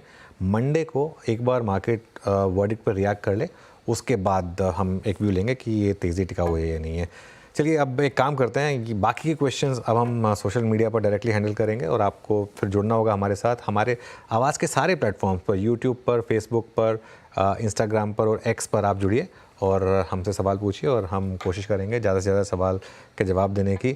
अब मार्केट में 10 ही मिनट बचे हैं, तो कुछ चर्चा फिल्मों और OTT की हो जाए वीरू, क्योंकि वीकेंड आ रहा है और काफ़ी कुछ है मैच देखने के लिए, है ना। तो एक तो अभिषेक बच्चन की एक फिल्म रिलीज़ हो रही है, आई वॉन्ट टू टॉक, और कुछ OTT पर भी चीज़ें रिलीज़ हो रही हैं। तो राजेश जी के पास चलते हैं। राजेश जी, इनमें से है कुछ देखने लायक, रखना है कुछ रेडार पर? देखिए, देखने लायक एक मस्ट वॉच, जिस तरीके से रिलायंस मस्ट वॉच आपके पोर्टफोलियो में है आज की डेट में, आई वांट टू टॉक है। अभिषेक बच्चन ने बहुत शानदार अभिनय किया है, सुजीत सरकार की पिक्चर है। और अभिषेक बच्चन हालांकि कमर्शियली उतने हिट नहीं हो पाए, लेकिन इसमें उन्होंने दिखा दिया है कि एक्टिंग का लेवल क्या है, जो कि पिछले कई पिक्चरों से, फिर वो चाहे 10वीं हो, गुरु हो, हर जगह उन्होंने शानदार अभिनय किया था और इसमें और भी लेवल बढ़ गया है उनका। तो मुझे लगता है ये पिक्चर आपको देखनी चाहिए। दूसरे, ये काली काली आंखें का सीजन 2 आ रहा है, जो कि ताहिर बशीन की थी। फर्स्ट सीजन बहुत शानदार गया था, उम्मीद है कि ये भी अच्छी होगी। और तीसरे जो मेरी लिस्ट में है वो नयनतारा, जो तमिल की सुपरस्टार कही जाती है, उसकी बायोग्राफी टाइप है 80 मिनट की।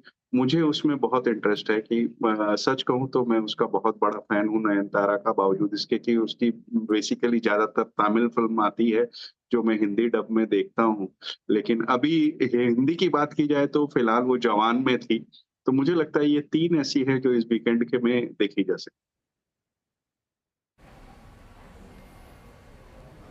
चलिए तो ये 3 सजेशन राजेश जी के आई वांट टू टॉक, मेरे ख्याल से अभिषेक बच्चन जी की मूवी मैं भी देखूंगा, डेफिनेटली वक्त मिलेगा। राजेश जी बहुत बहुत शुक्रिया, आप एक छोटे से इस लगभग 2 मिनट के इंटरेक्शन में जिस हफ्ते आप होते हैं एक बखूबी बयान कर देते हैं। कोशिश किया कीजिए हर शुक्रवार को आप हमारे साथ हों, है ना। एक बार पीवीआर को देखते हैं इसी दम पे, जरा एक बार पीवीआर क्या कर रहा है। और पीवीआर आपकी स्क्रीन पे, अच्छा डायरेक्टर साहब जरा एक बार जरा प्लीज़ मार्केट ब्रेथ रख दीजिएगा जाते जाते स्क्रीन पे। पीवीआर अभी भी अपने सिंकिंग जोन में आके ट्रेड करता हुआ, इट्स 23894। और जरा एक बार मार्केट ब्रेथ लेके आइएगा, ब्रेथ क्या है और लॉन्ग शॉर्ट, लॉन्ग अनवाइंडिंग और शॉर्ट कवरिंग के स्टैट्स क्या कह रहे हैं। हालांकि ये आपको काफ़ी इंप्रूव नज़र आएंगे आज। ये रहे 69 लॉन्ग्स, 70 लॉन्ग्स, 103 अगर आप देखें शॉर्ट कवरिंग, एक में यहाँ पे शॉर्टिंग थी मात्र एक में, और वो आई थिंक आइडिया होगा या मैक्स फाइनेंशियल्स होगा, बाकी लॉन्ग अनवाइंडिंग करीब 6 में रही। सिंस अब हम इस एक्सपायरी के क्लोज की तरफ बढ़ रहे हैं, सीरीज के क्लोज की तरफ बढ़ रहे हैं, तो ये स्टैट्स आपको थोड़े से बदले नजर आएंगे। इन्फो एच आज का star performer, Godrej properties, PFC, Jubilant foods, Laurus lab पे आज काफ़ी स्ट्रॉन्ग लॉन्ग बिल्डअप हुए। और अगली स्लाइड आएगी शॉर्ट कवरिंग की, जहाँ पे आज शॉर्ट कवरिंग के दमखम पे तेजी आई। लुक एट एसपीआई, कल के शॉर्ट्स आज कवर हुए, वो थ्रस्ट जनरेट हुआ। बाकी mid cap item Oracle financials पे काफ़ी स्ट्रॉन्ग मूव था, शॉर्ट बिल्डअप था। फेडरल बैंक में एक अर्निंग्स के बाद एक वाइल्ड मूव के बाद आज शॉर्ट बिल्डअप था थोड़ा सा, मात्र एक ही स्टॉक है मेरे ख्याल से ये। और जो बाकी लॉन्ग अनवाइंडिंग जहाँ प्रॉफिट्स कैश में कन्वर्ट हुए, उस पर Vodafone idea, max financials, pi industry, Bajaj auto और एचपीसीएल। बजाज ऑटो का मेरे ख्याल से जो क्लोज है वो 200 EMA के नीचे आ रहा है। एक बैन अपडेट लेते हैं इस बीच, अब क्योंकि ये जो बैन की लिस्ट है ना वो काफ़ी भारी हो जाएगी। आइए देखते हैं कौन कौन से स्टॉक्स जो हैं वो डेरिवेटिव बैन में आ सकते हैं। ABFRL जो है वो आइदर बैन में से बाहर निकल सकता है। ये अपनी मार्केट वाइड पोर्शन लिमिट से अगर आप देखें सब्सटेंशियली रिड्यूस कर चुका है, तो ये शायद डेरिवेटिव बैन से आज बाहर हो। इट्स 23895। अनुज के पास वॉल पे चलेंगे, उससे पहले एक स्टॉक पे आउटलुक जरूर लेते हैं। ITC 3.5% ऊपर, क्या स्ट्रॉन्ग रिवर्सल जनरेट किया इसने। मानस, क्या ये भी कंसिडर करने लायक है क्या किसी पुल बैक ट्रेड के लिए? तो देखिए बिल्कुल, क्योंकि 200 डे मूविंग एवरेज स्टॉक ने वापस रीगेन किया है, पैटर्न पॉजिटिव है। और अब ये 20 डे मूविंग एवरेज जो कि 477 है उसके ऊपर निकला तो करीब 490 तक के भाव स्टॉक दिखा सकता है। अगर एक ट्रेड लेना होगा तो वो डेफिनेटली लॉन्ग साइड पे होगा, 468 का स्टॉप लॉस लगाना है। ये होगी बात ITC पर। देखिए थोड़ा सा मार्केट में एक हायर लेवल से थोड़ा सा पुल बैक आया ज़रूर है, लेकिन IT सबसे स्ट्रॉन्ग है अभी भी। और TCS हो, चाहे इन्फोसिस हो, HCL टेक हो, सभी के सभी स्टॉक्स जो हैं वो करीब करीब डिहाई पर बंद रहे हैं। अच्छा, एक और स्टॉक जो बार बार रेडार पा रहा है, ट्रेंट। एक बार ट्रेंट का चार्ट लेकर आइए। ट्रेंट ने एक क्लियर साइन दिखाए हैं कि जो अर्निंग्स से पहले और जो अर्निंग्स के बाद ये स्टॉक गिरा, अब यहाँ पर कुछ हद तक मूव आने शुरू हुए हैं पॉजिटिव साइड पर। अमित जी, एक बार ट्रेंड का चार्ट देखिए, कुछ साइन है कि यहाँ पर अगर किसी को पोजीशन कैरी करनी हो तो? डेफिनेटली अनुज जी, यहाँ पे साइंस ऑफ स्टेबिलिटी है। स्टॉक अपना 100 EMA क्रॉस करने की कोशिश कर रहा है, और जिस हिसाब से पिछले 7-8 कैंडल्स नैरो रेंज है और स्टेबल रहा है, मुझे लगता है यहाँ पे एक अपमूव पॉसिबल है। किसी की पोजीशन है तो 6600 का स्टॉप लॉस लगा के रखें फॉर टारगेट्स ऑफ नियरली।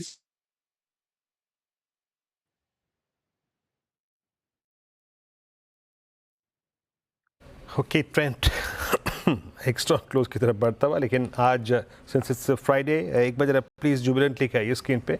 आज सुबह सुबह इसको मैंने मार्क भी किया था, जुबिलेंट फूड्स एट 640। क्या शानदार क्लोज है।